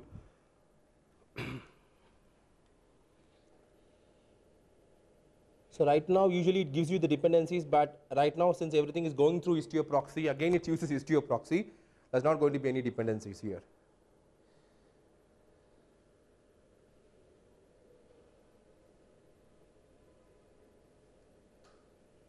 And then if you go to Grafana dashboards, I could see these services coming up for me, right? There's 1.2 operations here, and then what services are called up, who called me, for example, from unknown, 1.0 has come to hello world, right? From hello world, it's gone to somebody, and from here, it's gone to somebody else, right? So all these guys, it gives you all these details of how many services are being called here, right? Fantastic. Any questions before we go to the next one? Yeah. Yeah. I'm sorry? I'll come there. I have provisioned one sidecar containing one is the Nginx layer and another one is the application. And another sidecar also I have provisioned that is containing the different application. Whether I will be able to redirect or build in Nginx to access to another car. We need to say what do you want to access? Access instance? Access instance? Basically, Nginx layer we will use for the routing logic. Right. Because I have multiple application. Okay. Some node application, another one is some dub and routing logic will be there. So what happened if I created the one sidecar containing the 2 applications. One is the Nginx layer and another one is the application. Similarly, I will provision to another sidecar containing the another application. So in this case, first sidecar, I will able to create the routing logic. I can access to some other application. Yes. Any sidecars within the container, within the same pod, everything can access each other. There's no restrictions to that. Only thing is that you cannot have the same ports. Except for same ports, anybody can access anything, and that's how we did it, right? We mounted the same empty dir, which is nothing but a directory which Kubernetes creates inside your FS, node FS, right? We just created that, but we are able to access the same directory from pod 1, container 1 and container 2 also. There's no harm in that. As long as this route is open, I can go within anywhere. I don't need, in fact, when I come into my pod, which is having sidecars, I don't even need a route. I can directly call the service. Okay. Because why I'm asking is that AWS, that ELB routing through multiple apps. Okay. In that case, I can put it the Nginx in management zone kind of thing. Yeah. So that I can access to multiple applications in that. I think within the sidecars, within the containers, anybody can access anything. There is no harm to that. There's no restrictions. Right? I don't even, in fact, need a route. You see in the example which I shown here, there is no routes involved. So when the service 1 is talking to service 2, there is no routes there. It's direct service name based calling, because when I give a service name, my Istio service mesh will do a service discovery of the service name inside that and attach that and give it to you back to you. So which pod, which IP is there. Okay. So even I don't need that. So if you see, a matter of fact, if you see, if I use service mesh like Istio, it's going to take out lots and lots of framework which they typically use in enterprise applications. For example, in typical Java applications, we use something from Netflix, we use something from Spring Boot kind of stuff, right? We just use lots and lots of jars, which is going to get inside your application, right? Those infrastructure components will be thrown away, and everything will be taken care by Istio. Probably basic question. All this magic is happening because of those X headers, right? Which four Right. headers which we mentioned in the slide. Yeah. Right. So from one service to another service, who is responsible of writing, passing those? That is the application responsibility. So if you see the source code of the application, maybe since I'm not gone into that because seeing the percentage of people who are non-Java, not gone into that. So propagation of headers is the application's responsibility, right? So I said these are the headers which comes in. So the application has to take care that these headers are propagated from service 1 to service 2, wherever call they are doing, right? That's the application responsibility. That application has to do. And initially, the entire trace was created by the application. Now what happened is they don't need to create the trace, just send these headers along. That's it. That's all you need to do. And probably extension to that. So in again, probably this is a mixture of tracing versus monitoring, I guess. Where if in a similar dashboard somebody wants to see the business data, whether being propagated or not, would you recommend to use Istio framework for that? Business data. For example, I don't know, for an insurance company, say for example, say policy number, whether it's been serviced by say claim creation or policy creation, payment gateway and all. No, that is your, now you're mixing the concepts of tracing with API gateway. These two different concepts. So what I'm talking about is the API gateway. What I'm talking about is just tracing, right? I'll come back to API gateway later if time permits, right? So I'll talk about API gateway. So that's the last bit of it. So where we'll say like particular set of customers can do this, cannot do this kind of stuff, right? Any other questions? Okay. Coming back to our stuff, let's do. We have seen what is tracing. How do we do tracing? It would have been nice, like if you guys have. So before you actually try this out, whatever application domain you're working on, so I would request you that you try the native way your application does the tracing, right? And then try Istio, and then you find the difference what this Istio is giving to you, right? So as a Java developer, I've been a big fan of tracing since started microservices, but then after some point of time, right, I have seen that every little code of mine, I have to start putting this, chunking this logic inside. Though some frameworks abstract and give it to you, but still it's an application code, right? So which we can avoid, right? So Canary. So how many of you are aware of Canary? How many of you do, in fact? Do Canary releases in production? Sorry? Blue-green. Okay. So this is not a blue-green thing. It's typical Canary. How many of you are aware of the Canary as a term? So what do you know about Canary? It's a bird, right? It's a mining, right? Let the bird first flying and see if there is enough oxygen for it to go in. Exactly. So this is what you're going to apply the same principle. It's a typical coal mining or mining kind of thing where they carry a bird in a cage, which is a canary. It's called as canary, and then it's very sensitive to poisonous gases kind of stuff. So whenever something goes wrong, that's the one who's going to die immediately. So the guys can back out, right? This is the same principle which you're going to apply. This is a quick description about what Martin Fowler and his team is saying about canary releases. So what I'm going to do is like, so this is some picture which says what this canary is all about. So in this example, what you do, I'm going to deploy another version of the Hola application, which is the Spanish say of hello world, right? So I'm going to do the deployment of that, and then I'm going to define a route via Istio and say that, okay, send only 80% of the traffic to all version 1 and send 20% of my traffic to version 2.0, right? That's what I'm going to say.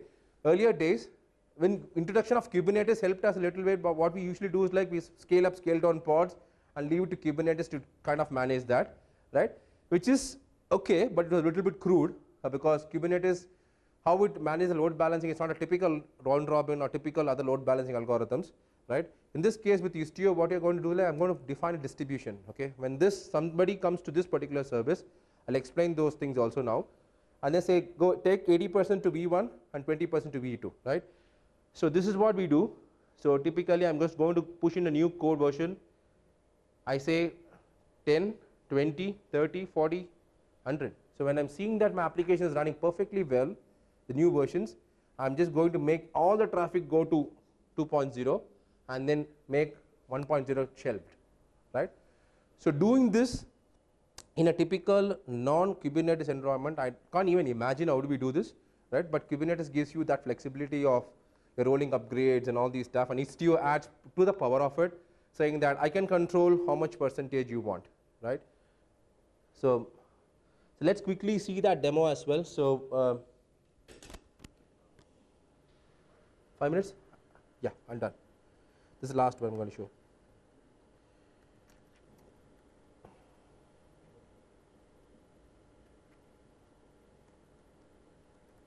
So just quickly show you the rules, and then I'll just get into the deployment of the application.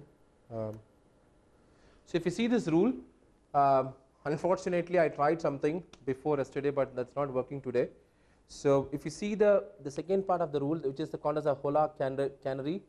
So I say the destination, you know this URL, right? This is a typical URL within your Kubernetes cluster. Say the service name.default.svc is the cluster.local. I say to this destination, I say a route, and then I give some tags.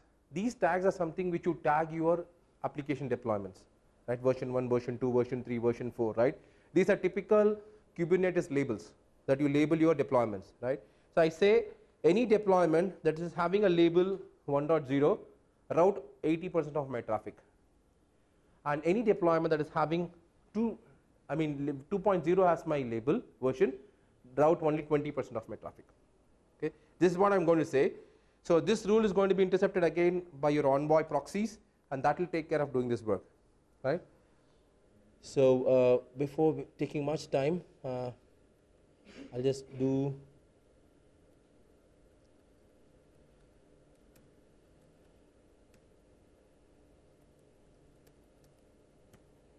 So let me wait for a second before my V2 version of the pod. So you see that V2 of my deployment is running, which is going to run the 2.0 version of my image, right? So that configuration route rules, that was for Istio.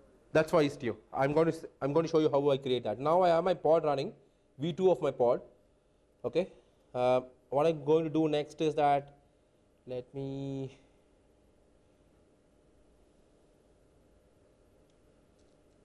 So I've deployed the application, I've created the application. I'm just going to create these rules, right? So now what happened that this is an Istio CTL command, so I have to create an Istio rule to rule this. Then what I'm going to do is like I'm going to run a load test now. So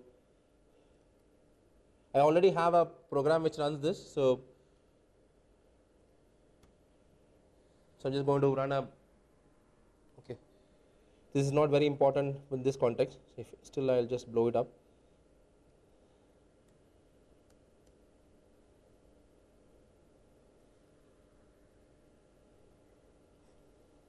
So it will fire up some 100 requests, and then let's quickly go to Grafana and view here.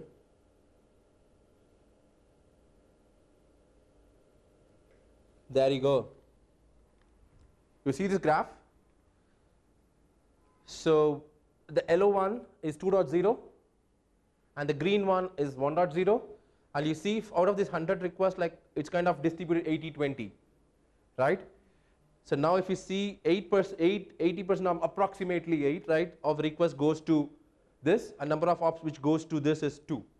So which is exactly what I've defined. I say like 80-20 is what my distribution is all about, and this is what it shows to you, right? In this way, I can manage canaries, I can deploy any number of versions, I can control my routing logic, I can control everything without me touching again the code, or even usually you don't touch a code for a canary, but except for deployments, but it's still maintained at this, right? Tomorrow, the only beautiful thing is that when I want to change my rules, right, I don't need a redeployment. I just go apply the rule, new rule again, right? From 80-20 if I want to change it to 70-30 or 50-50, right?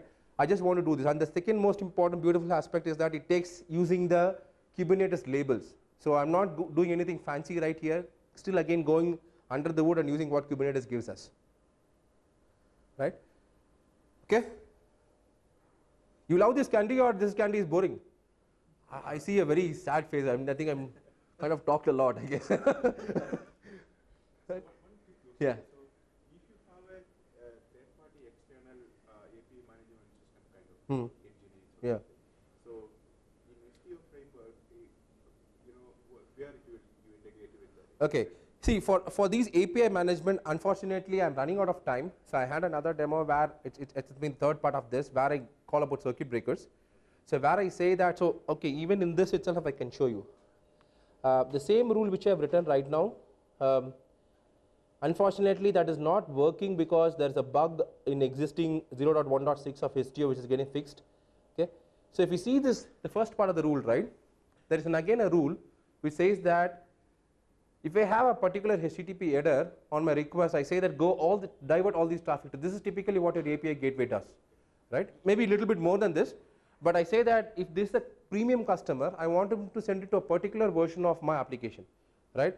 And then I can give my bleeding edge to somebody who is not premium or standard kind of a guy, right? So that again I can limit the traffic also with STO. I just skim the surface of it. I can do rate limit, I can do request limit, I can do circuit breaking, everything can be done from STO. I don't need to get into application code. So usually in Java world, you do it with Strix, right? Strix is, I think Strix is in there in C++ also, I guess, if I'm not wrong, the Netflix OSS component, so which can be used to do the circuit breaking logic. Like that's already moved out again, right? So this way I can do API management, right?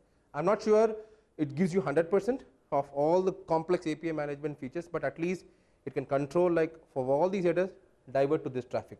Again, I can do a combination. See, you would have seen this precedence numbers here, right?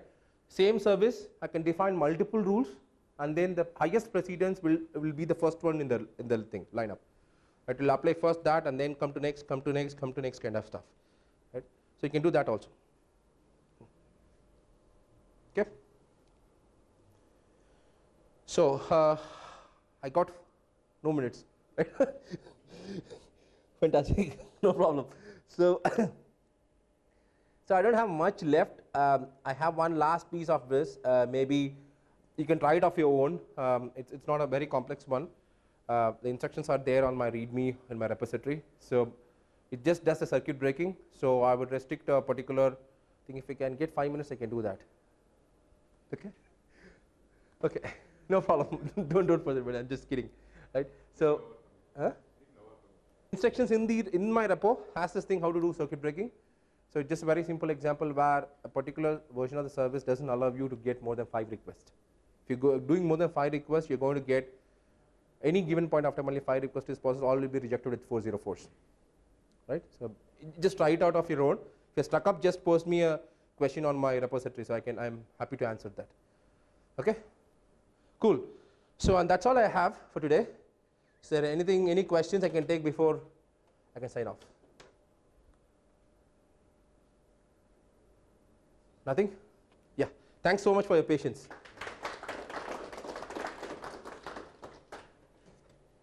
How many of you have actually used Kubernetes and OpenShift in a good way? Yeah, like actually gone into it and tried it out properly. I mean, like, you know, some people just do a passing try and they say that I'm done, I have used Kubernetes, I know everything about it. I mean, have you had deep dive, talking about deep dives. Of course, Cool. So, not everyone has done a deep dive in Kubernetes. Okay, how many of you have actually built images? How do you write? How many of you have write Docker files? How many of you actually build images for your application? Good. That's a good number of people. So, we'll be talking about image building. First off, in general, and then we're going to get into Kubernetes. Okay. So, the first thing that matters about image building is it's not about just about building an image, but also building images efficiently, right? You need to make sure that your container images are like they follow certain practices such that they can work efficiently in wherever you deploy them, right? Wherever you're going to end up deploying them doesn't matter. It should work efficiently, right? So, what would the first thing be to build an image? What would you do first? Base image? Are you sure? Is that what you start off with? Builder image is going a little further up. No? You need to first make sure that your application can fit into containers, right? I mean, not all applications can run on containers. Containers don't solve all use cases. Some applications have to be run in in a monolith. You can't do anything about that, right? But what if you want to run them on containers? What do you do? What do you need to do to run them on containers? How do containers run?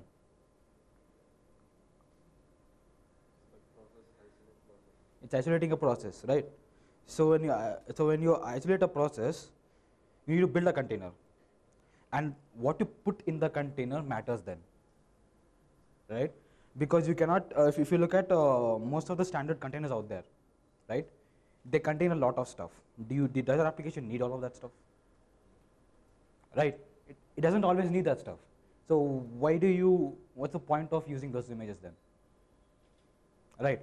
Also, another counter argument for this would be, if I use a standard image, I get updates. I get security. Security is very important, right, in container world. So that matters a lot, right? So what you put in the container matters. What packages you put matters, and the size of that image also matters, because containers, you cannot have containers which are 10 GB, 5 GB. It's going to be, there's no point then. You may as well use a VM, right? So, but when you and also what happens is, when you look at VMs, virtual machines, they basically have like what? An entire OS, right? They are completely isolated. But when you come to containers, what happens? Same container, same kernel, right? So if you do not plan your application properly, then if you don't put the right contents into it, then any vulnerabilities are there in the kernel come to your container as well, because it's the same kernel, right? Suraj, I think I need it. So you need to make sure that your container does not contain, the more you reduce the stuff inside the container, the lesser surface area there is for any mess ups to happen, right? So, very concerned for containers today. When you build a container, what would be your most primary concern? Distribution? Security? Size of the image, okay. Storage? Storage matters a lot, right? Because persistent storage is not what containers are meant to do. Containers are meant to be ephemeral. You don't store anything in that thing. So you need to have storage in them. How do you provide storage to a container? Volumes? What all possible things can you mount into a container? Where all would you need to mount data into a container? Sorry, a volume into a container. What would be the possible data for which you will need to do a mount? Like, for example, I'll give you an example. Like what? Permanent data, like what? Databases? Then? Huh? Logs, okay. Logs are important. Very, very important. Yeah? Health monitoring, okay. Do you want to bake your secrets into the container? No. You want to put a certificate into the container? No. You want to put SSH key into the container? No. So then what do you need to do? You need to mount it in. Right? You need to put it into a container, make it available when it's required, but then it should be gone. Right? So when you look at databases, right? Databases is one of the biggest, what do you say, point where storage is required, right? Logging is another, but database is the first thing because databases are used by most applications. Yes? So when you mount databases into storage, how do you mount? Sorry, let's say you're using like a PostgreSQL database. So where would you mount it?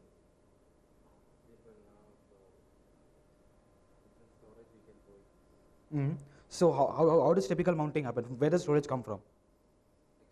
External storage. You delete additional storage, and what do you do with that? So what happens over there? It is getting mounted into your physical machine, right? And then getting shared onto your container, right? So when you mount storages into a database, right? And then that database gets connected to all the hosts, right? So and then you have multiple instances of this. What happens then?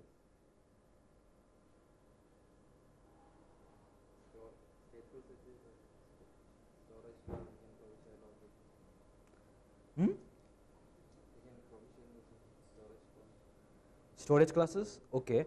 But then what happens when you have multiple containers sharing the same data?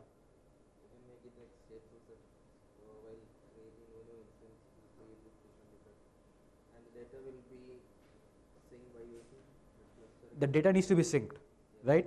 You cannot have a write clash, a read clash. So you need to plan for that. You need to make sure that what storage you're using is fast enough for your application, and at the same time provides the has the ability to work in a distributed environment. And that's why cluster got popular. Yes? But isn't it database which already have the mechanisms which we will leverage from the containers? True, but then that becomes software side. That becomes a software side thing, right? If it is baked into your system, your cluster, like for example, if it's baked into a cluster, then it becomes more performant. You don't want to manage storage, right? You want someone else to manage storage for you. Someone who is that's a Linux philosophy, right? You want your applications to be such that they do that one thing and do it well. That's it. So you want your storage to manage everything about storage.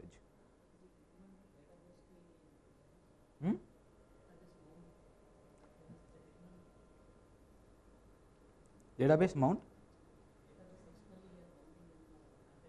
Yeah. Yeah, you should, because containers are not are ephemeral. You don't see anything you put into a container dies when the container dies, unless you actually put a persistent volume, right? What happens if logs come into play?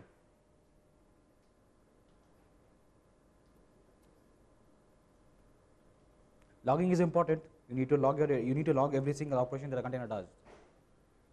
So how do you log that?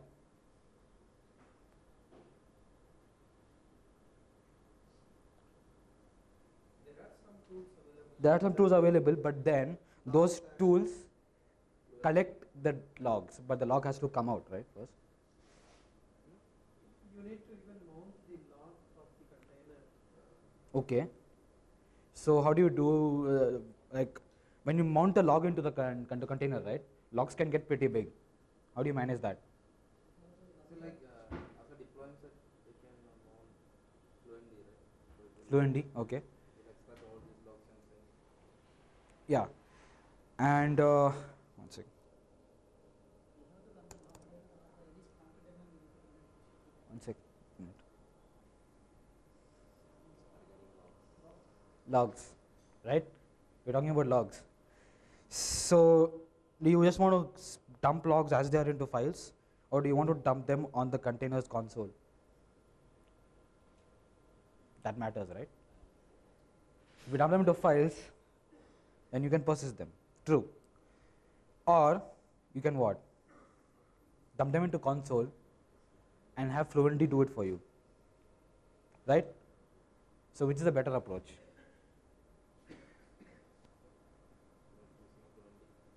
Hmm? It depends on what your situation is, what your container is, right? If you are having containers that like Apache, then it's better to do what? Console log. If you're having your application, then logs. Okay. So when you come to Kubernetes world, right? How does service discovery happen?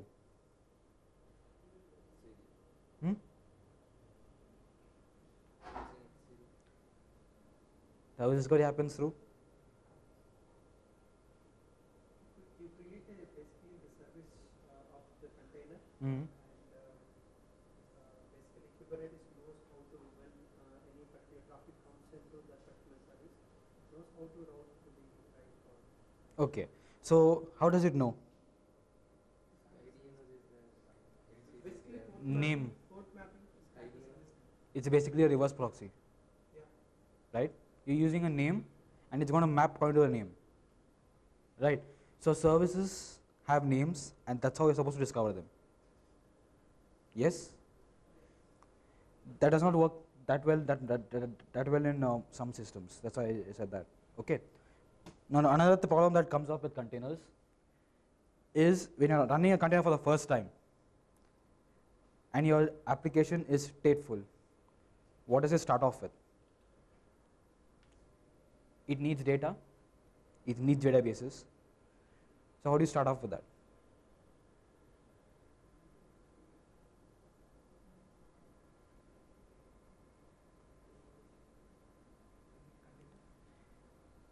Look, your application, let's say you are having a ticketing system and it requires a PostgreSQL database, right?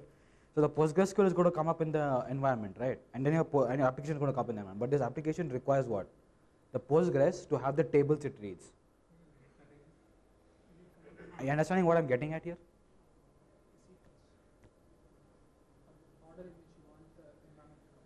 Yeah. So what does it mean? Your data needs to be initialized first. Yes? If your data needs to be initialized, what needs to happen? So what are the ways in which you can initialize data? So basically, you need to connect to the application database which Mhm. you configured first. And Then you get the instance of it, and based on that, your application takes load. so your application needs to do that. It needs to be able to check if the data it needs is available, if the service it needs is available, and then based off that decide if it has to go forward. Right? So in Kubernetes, if you remember the sidecar thing, right? The containers can come up randomly. There's no ordering, right? So you need to make sure that your application can figure out the order by itself. You need to have logic in there. You need to have a check. Is my database up? Is my data there? Is my data is not there? Initialize the data. Create the databases. Create the services. Create the whatever. Put in initial data. Whatever you need to do. That has to be a part of your container logic. Right? And also, you could choose to initialize the container automatically, or there are some cases where you might want the data to be initialized only by a user command. Are there or not? Have anyone gone to the second scenario where the data needs to initialize explicitly, not through when the application needs it? No? That's good. Okay. Containers can get stopped or removed. What happens in these two cases? When it's stopped, then the container still maintains its information, like how to connect to the database, how to connect to whatever stuff, right? But what if it gets destroyed and fresh container gets deployed? How do you connect back to that service? You have a database running somewhere, right? How do you connect back to that service? That also is a part of what the container needs to be able to handle. If it goes down and it needs to rediscover its service, Can it do it?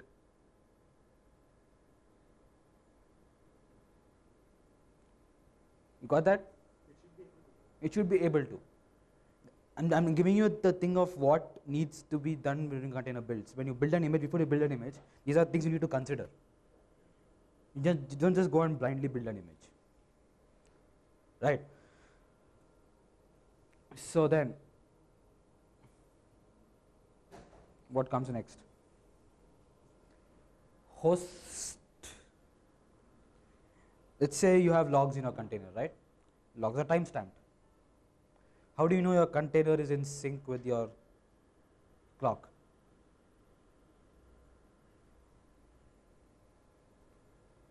Container is a different block environment, right? It could go out of sync, but how do you prevent that? Any guesses? You could do that, or any simpler ways?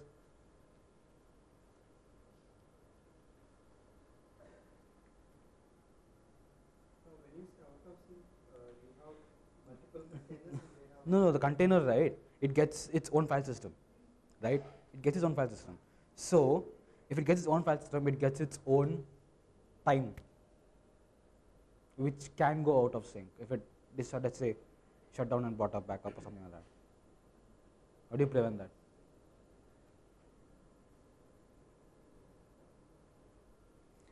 So, you guys have heard of bind mounts, right? Bind mounts. You don't know what's a bind mount?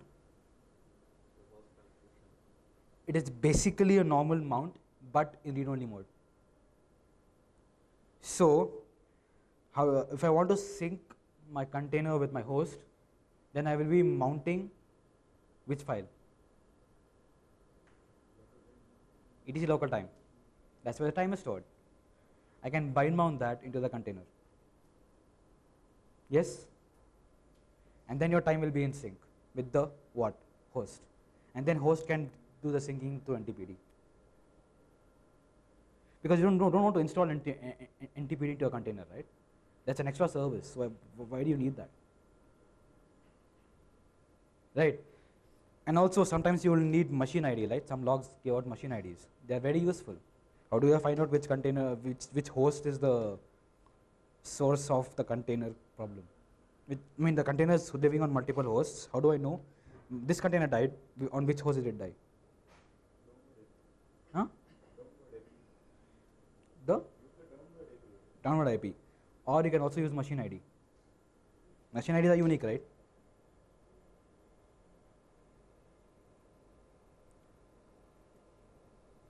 Okay. Now, coming to how do you start applications inside a container?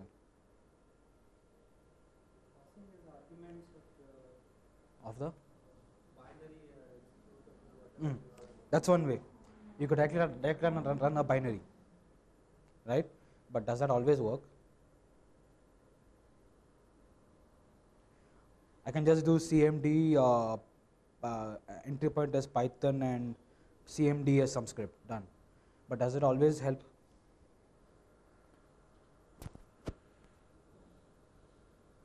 I said that there are situations when you need to initialize the system. Yes? You need to initialize the system before you actually get into running your actual application. There are situations. You will know if you come to OpenShift world, right? OpenShift world does not allow you to run containers as root. And everyone is aware of that, right? You cannot run containers as root in OpenShift unless you explicitly do a setting for that, right? And it's not recommended you do that as well, right? So if you are not going to be able to run that as root, you need to take care of permissions. And another problem that comes up with OpenShift is the UID is random. During runtime, UID changes. Each and every run is a different UID. You need to map those permissions. How will you initialize those things? You need to have a script for that, right? So what does that mean? You can have a script entry point instead of having a direct binary entry point, right? So what would be the disadvantage of using a script entry point?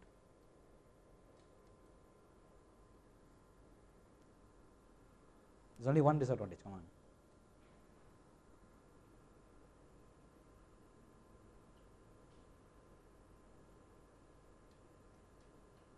Any guesses? One I see is if for some reason the installation criteria are not container would die. So that's one.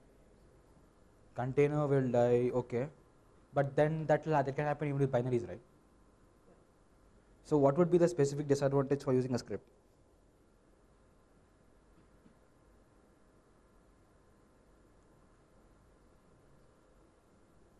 It's as simple as needing to maintain it. You have to maintain that script, you have to make sure that it's always there on the container. Yes? It's general, right? Anything is the same. Yeah. So how many of you guys are aware that it's possible to run systemd in containers? That's a lot. That's very discouraging for systemd. You don't know, okay. But it makes you get expensive, right? Yeah, it is expensive. It is expensive. It does give you an extra process, but it also gives you an advantage, right? At that cost. Then we also talk about it was discouraged when we look for the systemd. But there are situations where they'll be helpful. Like for example, if you want to run an Apache, do you want to sit and pass all the parameters every time? Or do you want to leave that to systemd? Okay, it already handles it quite well. Basically, we are trying with some isolated containers. Systemd was discouraged. True. There are like if you're, it's all situational. What you need to use is situational. That's the point of it. It's like there's no one hammer for all the things, but you need to know when to choose what. Yeah. Right. So systemd is typically encouraged where you actually have system containers. Right. Okay, we talked about storage, right? Cluster, blah blah. So have you heard of something called as data volume containers? How many of you have heard of data volume containers? Okay. What are they?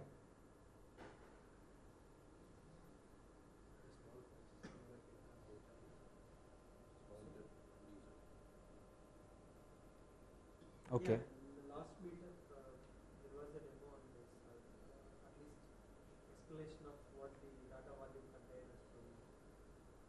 They are used, you know that, right?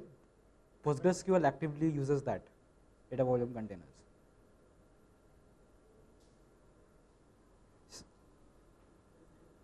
Huh?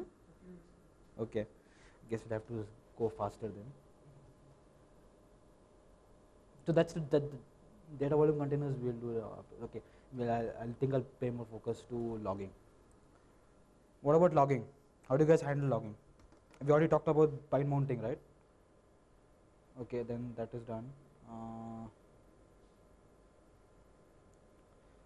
Okay, what about secrets? How do you guys pass secrets to containers?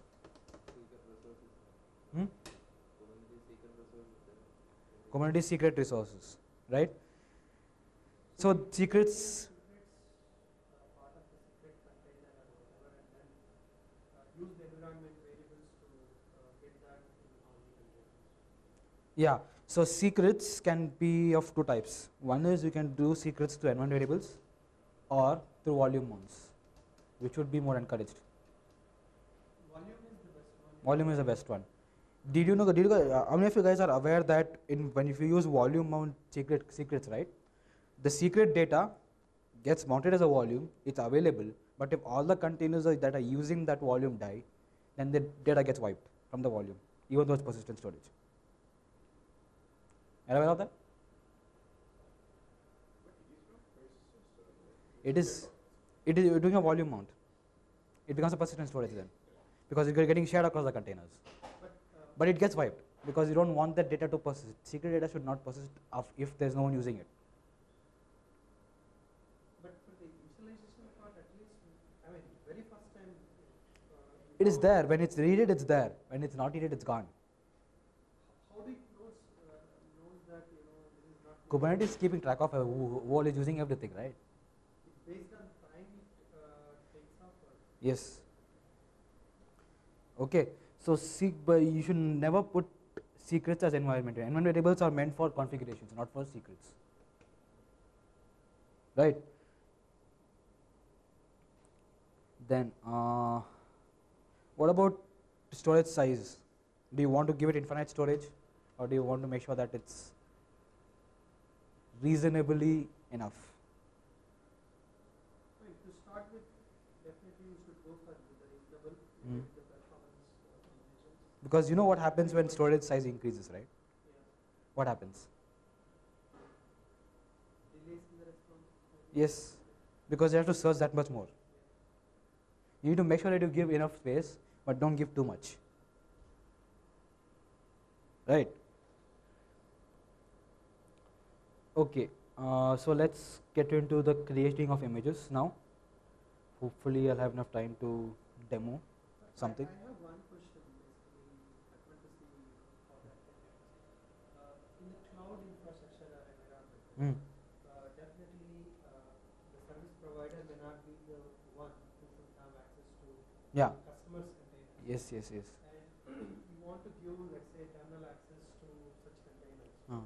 So how do we do that? Is it only the certificate based, or what is the recommended way or the best way? You should help only customer have the access to the containers terminal, but even not by the service provider, right? How do you help in doing that? Service provider should not have access to the container, which is a fact.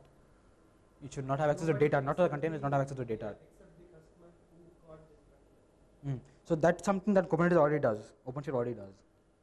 You have RBAC. You can make sure that you bind it's a responsibility of a service provider to make sure that they don't give that role to the user to access the data. Yeah, in general, do we know the concept?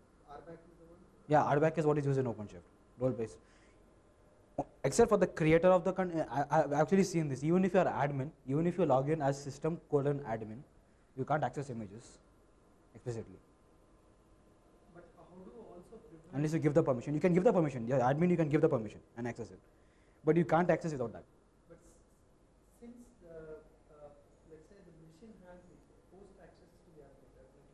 Mm. I mean, in this world, the cloud service provider, definitely they might have. They will have. access, at least to the host level. Right? Yes. How do that be prevented? Because if you are able to enter into the host, I feel that even admin can do some, They can. Then why don't you encrypt your data? Encrypt your data, simple as that. It's only you are talking about the containers, but I'm really worried about still at the host, Yeah. especially the host itself. Uh-huh. Admin can do anything. Yeah, you can. How do you prevent it?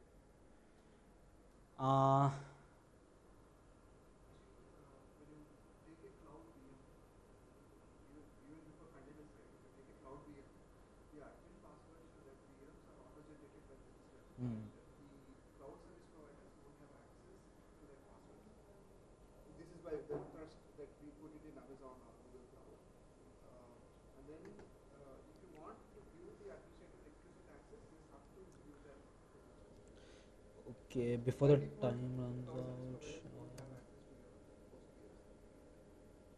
Kiran, this question is more relevant when you talk about container as a service, right? What most of the IaaS providers do today. I just want to make sure that I can do what is one demo before time runs out. So how many of you guys have heard of this tool called Builda?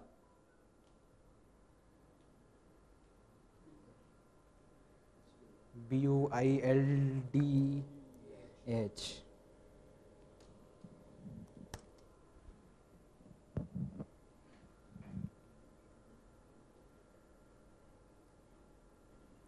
What is this thing? What is this Builda?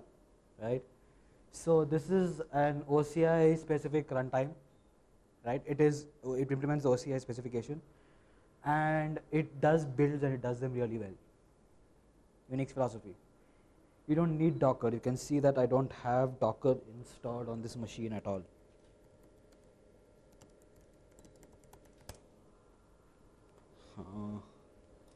System CTS status Docker. Okay. There is no Docker, but I can still build images.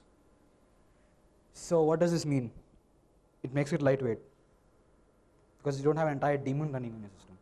So where would this be useful? If you have a builder, if you are having a Jenkins system where you are building an image by an automated way, by the way, it's also a best practice, always automate.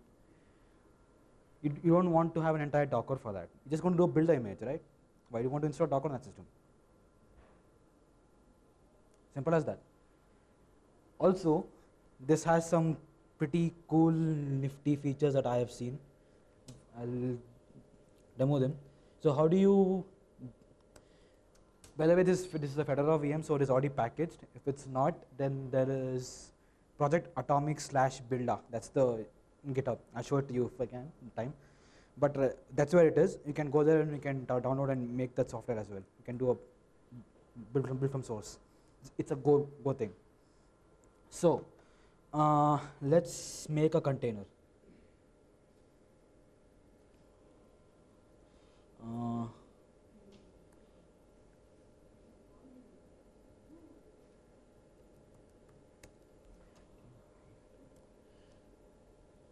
This is how you make it.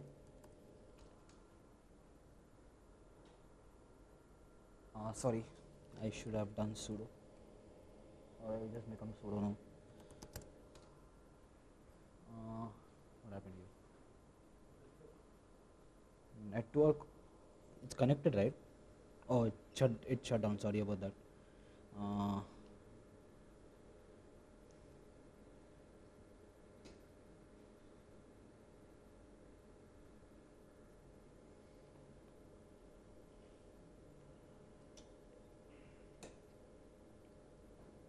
This is actually a cool tool. I was hoping I could demo it. Come on. Okay, while that network initializes. Okay.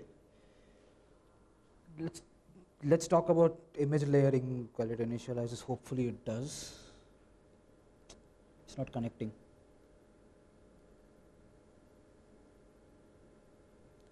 Okay, so when you build image layers, right?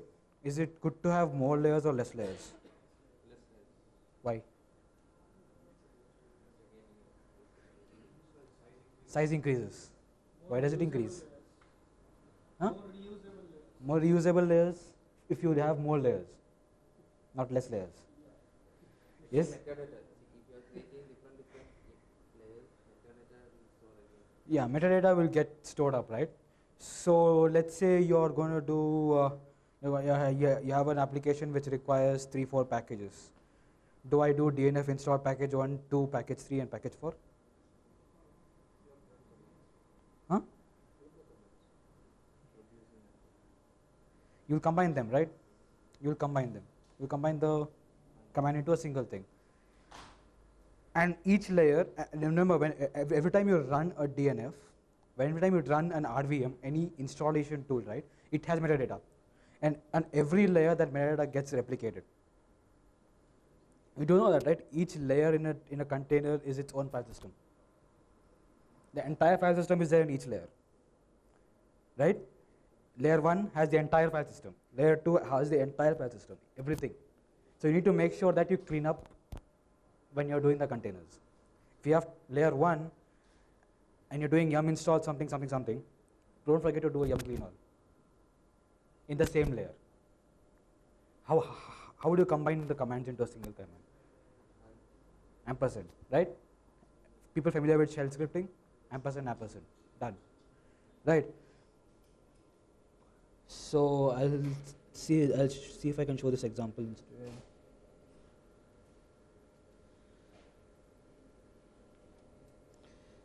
Aja, where are you? Things are disappearing. Brilliant.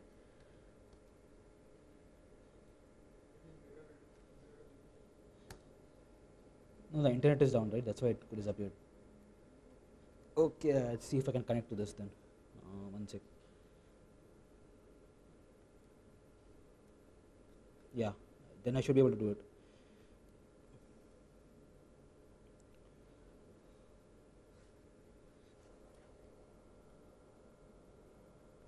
hope this works.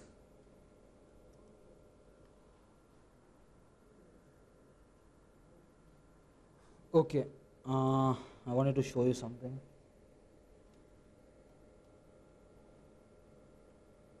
By the way, are you guys aware of this document? How many of you guys are aware of this document? This is one document that contains a lot of information from the experiences of us Red Hatters building images. This is a good place to read. You get a lot of information here. You see that? This is how you do that. Always, always, always clean up after you install. Always, always, always make sure you don't have docs inside the container because they fill up the space. You don't need them in a container. Because no one is going to be accessing into a container and configuring it, right? That's not how containers are supposed to work. They're all examples here. Okay, how many of you know about image squashing?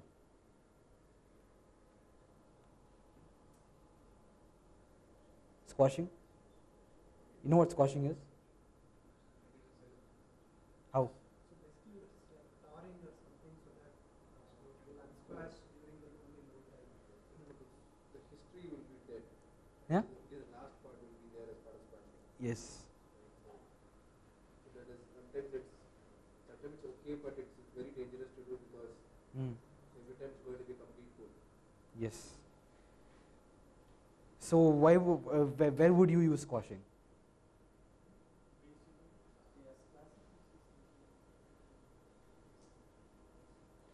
You can see the difference there, right? By squashing. See that difference? That's a lot of difference. That's 200 MB down. But if you pull that image, right, every time there will be a 300 MB pull, right? No. Let's say I do it from example. From example, Okay. I build a couple of images and sparse the image. Okay. Usually what happens like when you do a pull, the parent is there, only the remaining layers will be pulled for you. When I do a squash, it's going to be, I lost the history. I don't have the history of my. True, but that has to happen anyway once, right? When you do a Docker pull, the first time the image has to be downloaded. That is true. That's a fact. But then this every is, time if you do a squash, every time it's going to be fresh. you don't have to squash every time, right? Do you? If I build an image on top of this, Mm-hmm. then and again I apply squash. Okay. And then again I may have to do a pull. You will have to do a pull again. No. Then, Yeah, it will be pulled again because the history is lost, so I don't know the layers. So I have to do a complete pull again. Cool. That's good to know that people are paying attention. Okay. Remove unnecessary packages. I said right. Don't keep anything that is not required in your container. I have one question. Yeah, sure. Tool. Yeah. So if you're building, so how are you building it? So when you do I'm listening. from Fedora, when you do that from Fedora, like what does it mean? So it pulls the base image and creates a container out of that. Base image from? Whichever registry is configured. There's a way to configure registries for this. So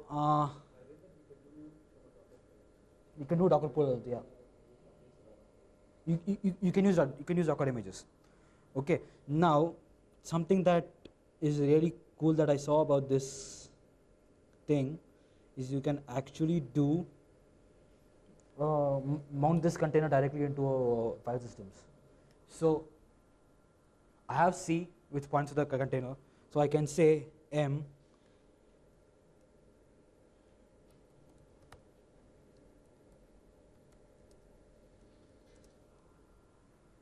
what did I do wrong? Sudo, of course.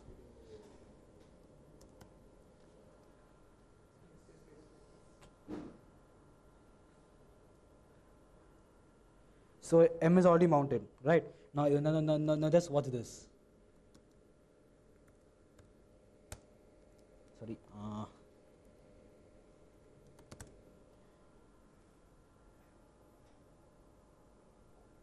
the entire file system. What can I do then? If I have this, what can I do?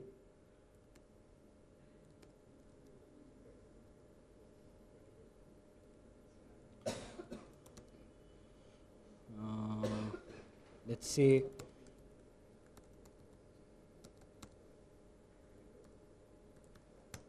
right. So what can I do? Can you guess what I can do now? Since I already have the mount point, what can I do with that? Come on. What can I do with the mount point?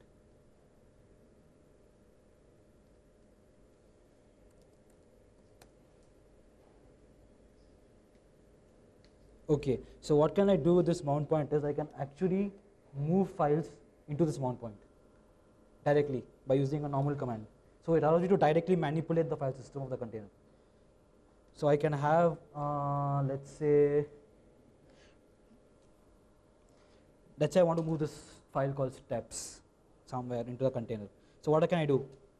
I can just do cp /steps to $m / tmp /.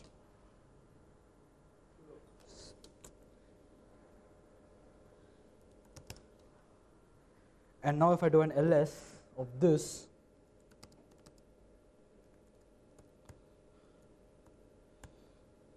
/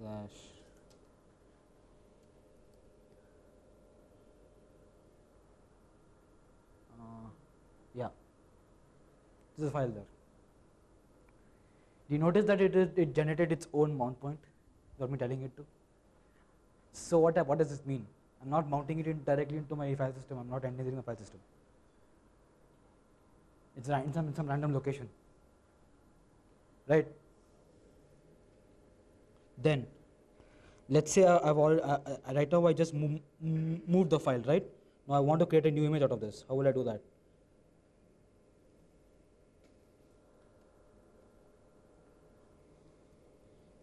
So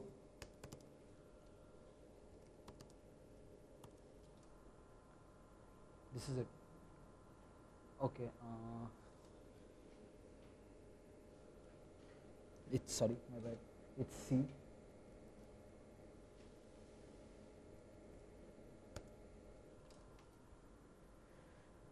It's committed. Now what can I do?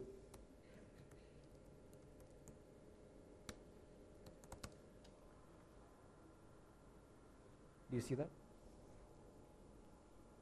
My new image got created. How do you distribute this? Huh? It's an image. It's a Docker image. It's basically an OCI image. Even Docker is OCI, right? Now? How do you push it to a registry? Like some tool like Beta can push to registry? You could use Scopio for that. One tool that does that one job well. Unix philosophy. Which tool? Scopio.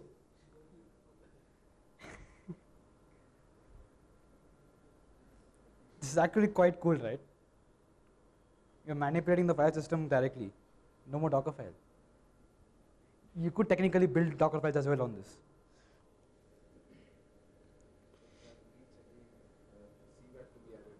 Yeah? Yes. Yeah, but Anyways, mounting is very nice. mounting is that's something I liked about this tool, that you can actually mount. You can. So how does the history shows up here? Hmm? Can I see the layer history? This tool? I haven't tried that. Maybe you can. So we added something and then we updated, right? Uh, No, right? inspect, I guess. No. Configuration. You can build using Docker files. Shortcut, by the way, bud. The reason being, right, if you added the files right now, right? Mm. Then again, I do a commit of the image, Mm. right? Whether I increase the size or decrease the size. No, it is doing in one layer here. It's doing in one layer. That's what. So until you do a commit, it's one layer. So I said you can do builds using what is that? Docker file, right? So let's do that. So I already have a Docker file here. Nothing much, is a simple Docker file. That's it. So how do we build from a Docker file?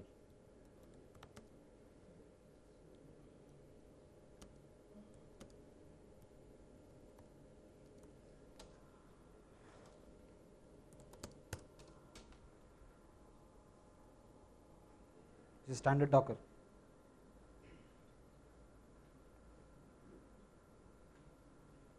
I want to wait for that. Anyway,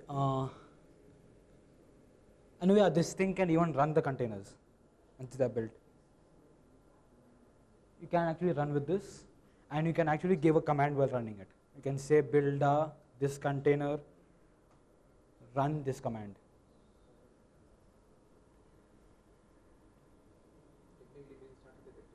Yeah? Starting the container. It can do a build, it can do a start. Push is something just being figured out. This is a new tool, by the way. They have a problem with login, I guess. They're not able to log into a registry. But if it's unauthenticated, you can still push. There's a push command there. Yeah. The cool thing is you don't have to install the complete Docker to do tool set here. So if you have a builder VM, right, you have a build system where you're building the image. You don't have to install a complete Docker toolset there, which takes time again. And it's also unnecessary because it's going to do a build and you're going to throw it away. It's OCA standard.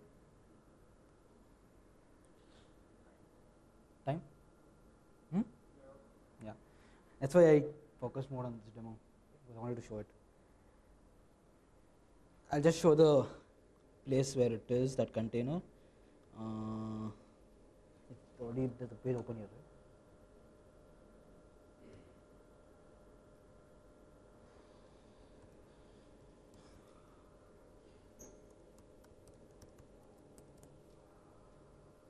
Yeah, there it is. We can configure the storage of where it stores images. Yeah, it can. That's configurable.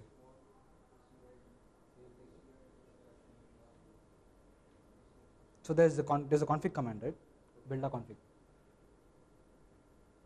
So please try it out. It's a cool tool.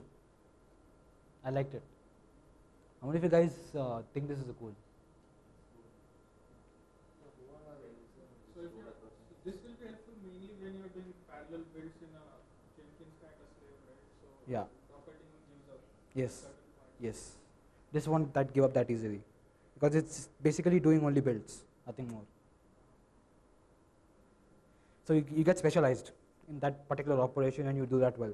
Again, unique philosophy. One probably one layman question again. Yeah. The last meetup, the Docker one, they were talking about the stage build, right? The gentleman who gave that, right? How does I thought it was almost addressing a similar problem. How to minimize the size from GBs and MBs to probably a much more smaller footprint.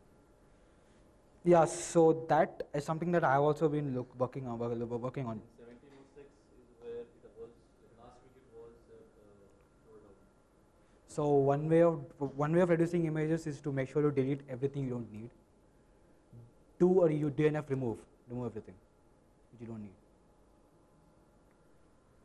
Other ways use these Smaller images. I don't recommend it, but people are using Alpine and all that for creating. By the way, how many of you guys have heard of something called as atomic image? Atomic images, tiny ones. Are those Docker images? Yes. Atomic images. CentOS base image 172, CentOS are MB, CentOS atomic image 86 MB. So yeah, I was talking about this thing, Alpine. So recently there was a blog post by Elastic about how they moved from their Alpine-based images to CentOS. So since a lot of their stack is at the end, the image size was same to what The CentOS was. security is not that good in Alpine. Yes. On CentOS, project I work on actually. So here we have automated updates based on. We know, by the way, we no longer support the CentOS images on Docker Hub. You guys are aware of that? Who are using CentOS images? They're not supported anymore.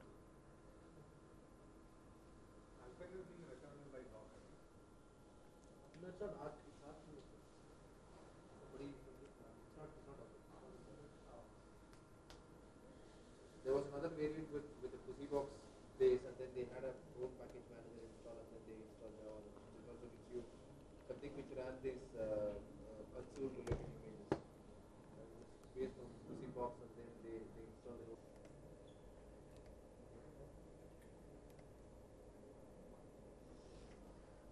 Hello everybody. I am Saravana Kumar. I will be presenting about S2I in OpenShift. So thanks Jason, he gave a very lively discussion. Hope everybody is awake now. There are a lot of questions from Jason. Yeah, so mainly there are multiple ways to build images in OpenShift. I will be concentrating only on S2I.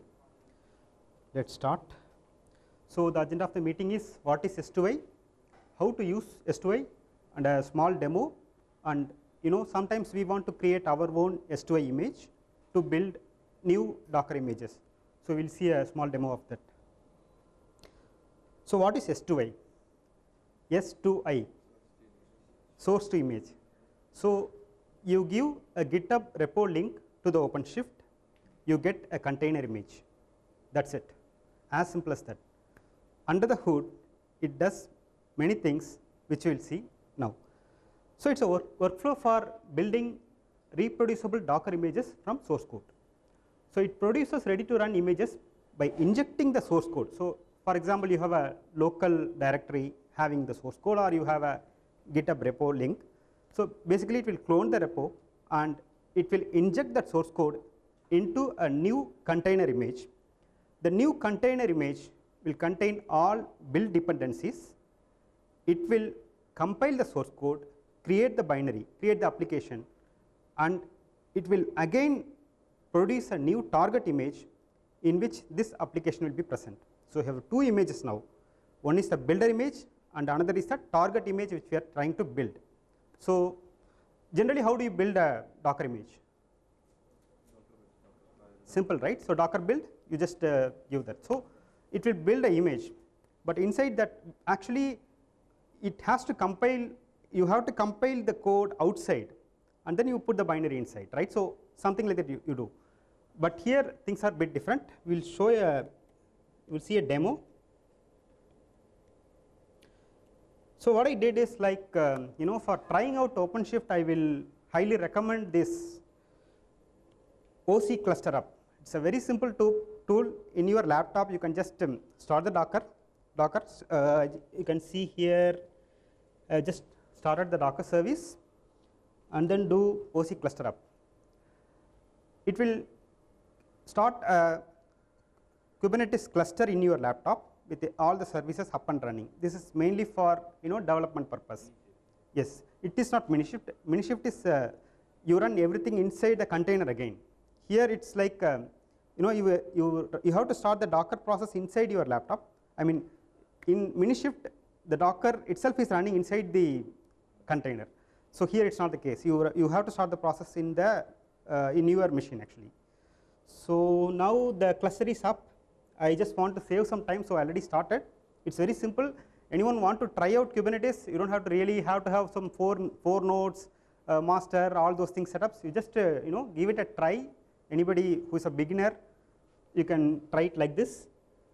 So it gives an IP address like this. I'm going to copy this. Let's open this link. I'm going to log in. Hope there is no issues. Usually we get issues when there are presentation or demos.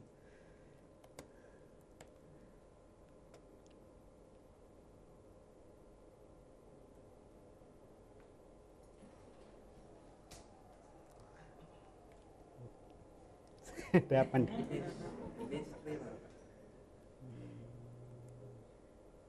Let's see.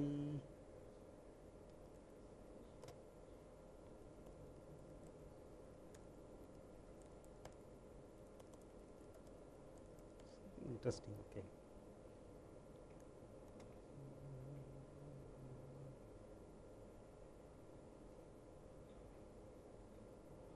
No, I think there is some issue. Okay. One second. I'll just restart it. One second.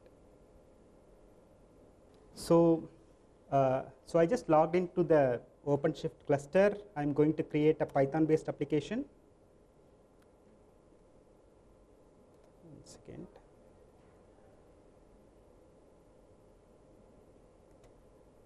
Yes. So I was expecting the first tab to be present. So I'm selecting the Python version here.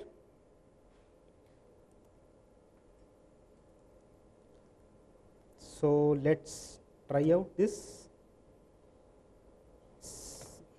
I have given a GitHub repo URL. Okay, so it's creating the app. It's creating the app. It is in progress. Let's see how the build happens.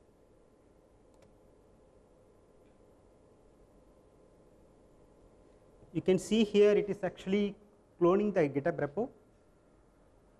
So just takes some time. So basically it's going to clone the repo. It's going to launch a builder container. Inside the builder container, it will have all the necessary build dependencies for building a Python based application. It is going to compile, and then compile in the sense it may not be just Python, it may be something else also, something more binaries also. So it will compile, and then it will create the target image. In the target image, whatever application you want to run at the end, it will set the command saying that this application needs to be invoked with this command, and it will push that image into the internal registry.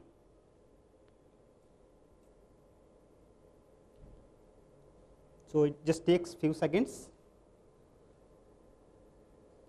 Okay. Meanwhile, we will see the same thing how this works in the using the CLI part.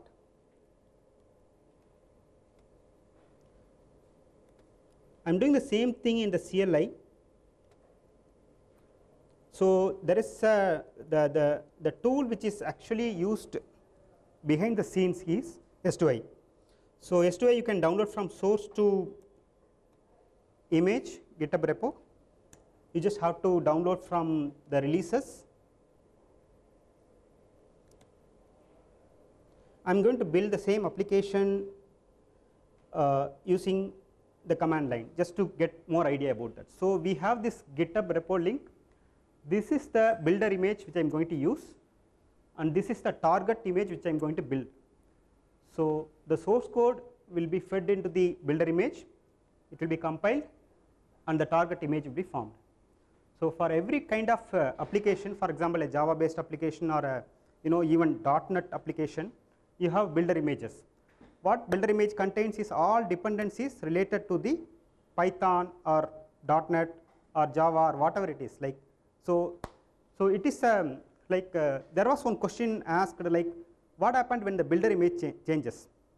So builder image itself is modified. For example, there are some fixes in the Python code, there are some fixes in the Python libraries. So the builder image itself will get updated. Once the builder image is updated, we can actually trigger the GitHub repo link to be pulled and the image to be built again. We need to manually specify the triggers in the YAML file, right? Yes, you need to specify the triggers.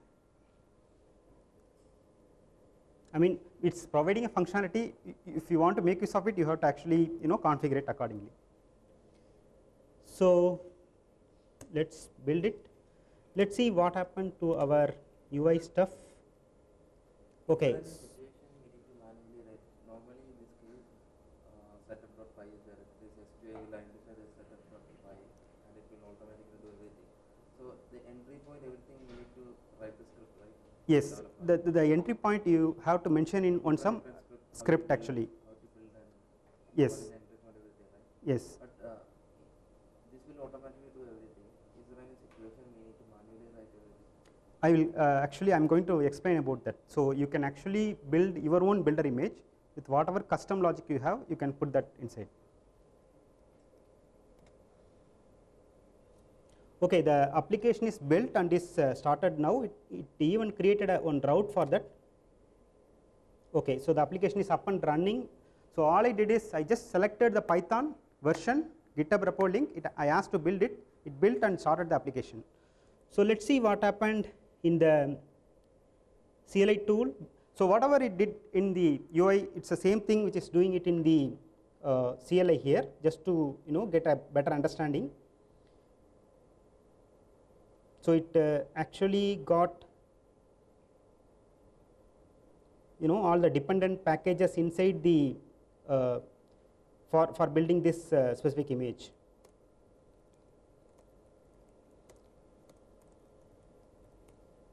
Okay, so you can see a few seconds ago the container image which we want to build is ready. You can just run the container image like this.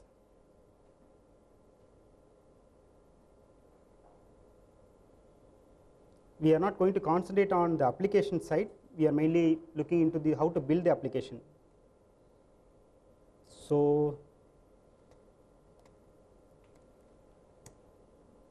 okay, the app is ready. So this way you can actually build an application using the S2I tool itself. S2I tool is very nice, like it's a tool for building repeatable Docker images. So you can build a new image using build.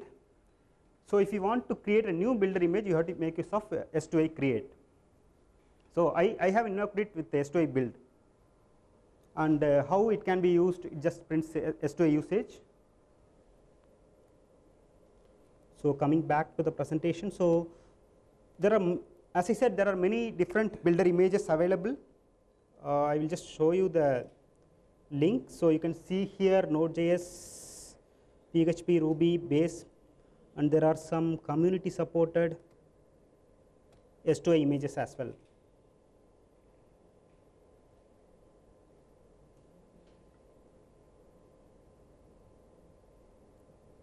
Right? You can go and explore this. So what are the project goals behind S2I? So basically we want to create an ecosystem of our reusable builder images, ease of use. So if you really see, I have not written any Docker file as such. So they just give the GitHub repo link and then select which builder image they want to use. The image is ready. They don't have to, user don't have to know the Docker file, how to write and all. So reproducibility is, it is minimal inputs to the build process. So only the GitHub repo link and the whatever Python version you want. So speed, it is just a single layer or single commit, so it's very fast. And then security, run the assemble process as a non-privileged user. Basically we are doing the build process inside the Docker container. The entire build process is running inside the container. Normally when you run application, if you want to build application, you have to install devel packages and all. So you have to be a root again. You do a sudo, you install devel packages, all the dependencies, and then you start building the application. But here it's just running as a non-privileged user as well. So let's see how to build a custom builder image. I'm going to create a test directory. I'm going to invoke this S2I create build image dot. So I want to create a new builder image. So I want to have my own logic of having a builder image. Basically, I will tell a little bit history about why I started exploring this. I'm actually a GlusterFS developer. I have to make use of GlusterFS as a storage for storing something when the build process happens. When the build process happens, it builds something, so many things, right? So I want to store something into this GlusterFS volume, as well as when the next build happens, I want to retrieve something from this GlusterFS volume to the next build. So I want to make use of storage for the S2I. That's how I started exploring this, and yeah, I'm here. So let's see how to create a custom builder image. You can just have a look at different files here. There is a very nice readme. See, I just invoked this command and it just generated all these files. So let's have a look at the Docker file. It's a very simple CentOS base. You have to add whatever logic necessary for building your application. So you can look at have a look at the GitHub repo link for different images. You can just modify it according to your needs. So this is the most important point here. So how to build the application? For every application it will be varying.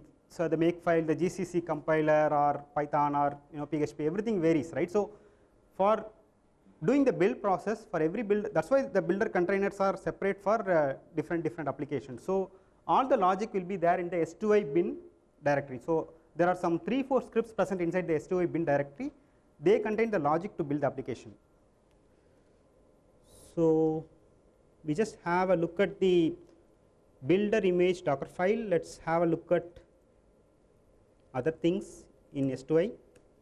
So you can see different scripts present: assemble, usage, run, save artifacts. The most important thing is assemble and run. Assemble is the one which is actually going to build your application. Run is what exactly you asked about. So when we run the Docker image, at the end we want to start some process, right? So that's the aim. So whatever you want to do for your Docker container, you specify it in the run script. That's it.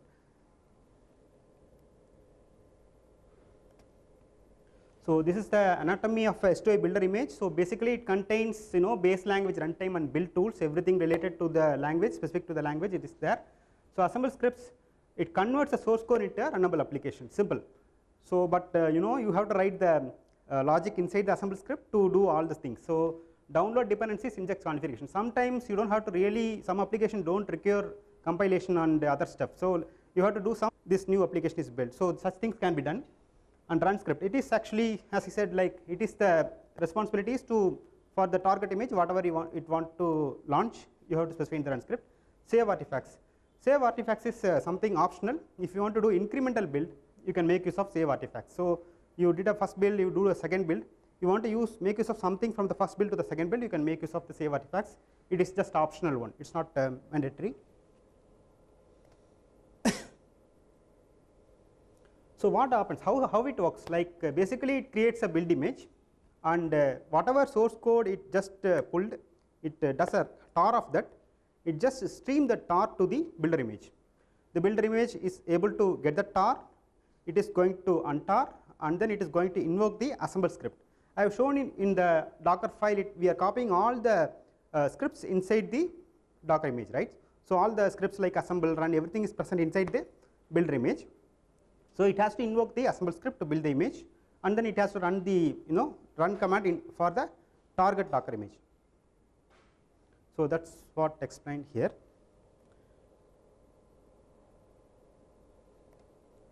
So this is a simple sample assemble script. Anyone from JavaScript world?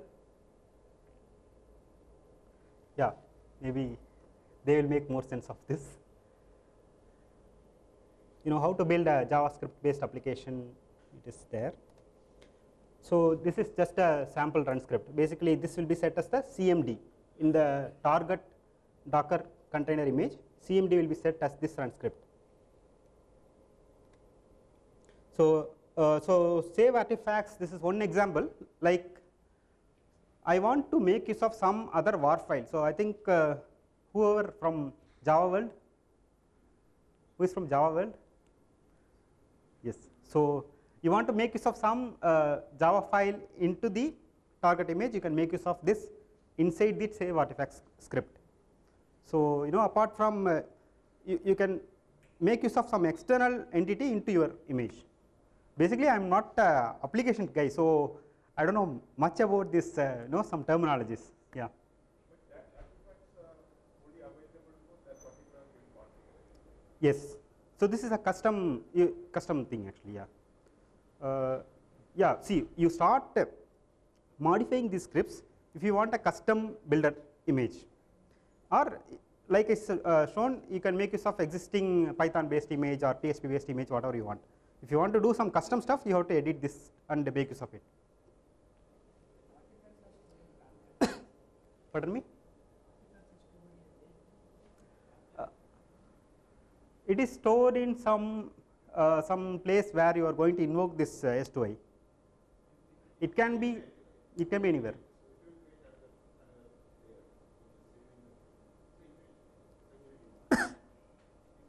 So I can actually do a curl-o, whichever service the cluster of a service is exposing, I can get that file using that actually.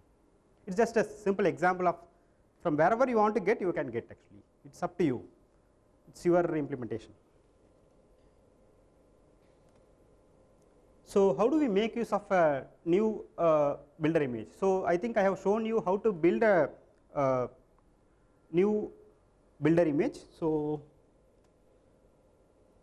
okay, so all you have to do make. Let me just okay. So I just built a new image, builder image.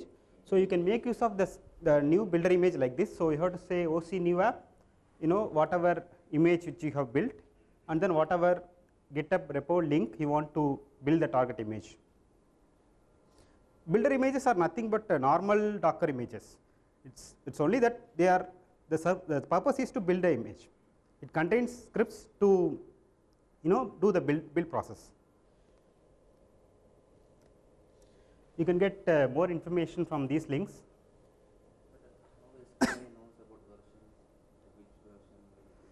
Like I have shown in the UI, you have to select a specific version. That is builder image version, right? Final image which we are building version is right? Final image, whichever tag you are specifying, it will be that one actually. The OC new app will create all build config and image stream everything, right? So in image stream, the version will be specified. So along with so OpenShift, it doesn't just store the tag, it also stores the hash. So even if so actually along with tags there is it has a lot of things, like it has image stream and then there is something called image stream tags. So as opposed to Kubernetes world where the image name is just a string, here there are a lot of metadata that is stored along with the image, like the hash, and also the tags are also hashes of tags are also stored. There is a lot of metadata that is stored. So basically it polls the internal registry whenever these triggers are turned on.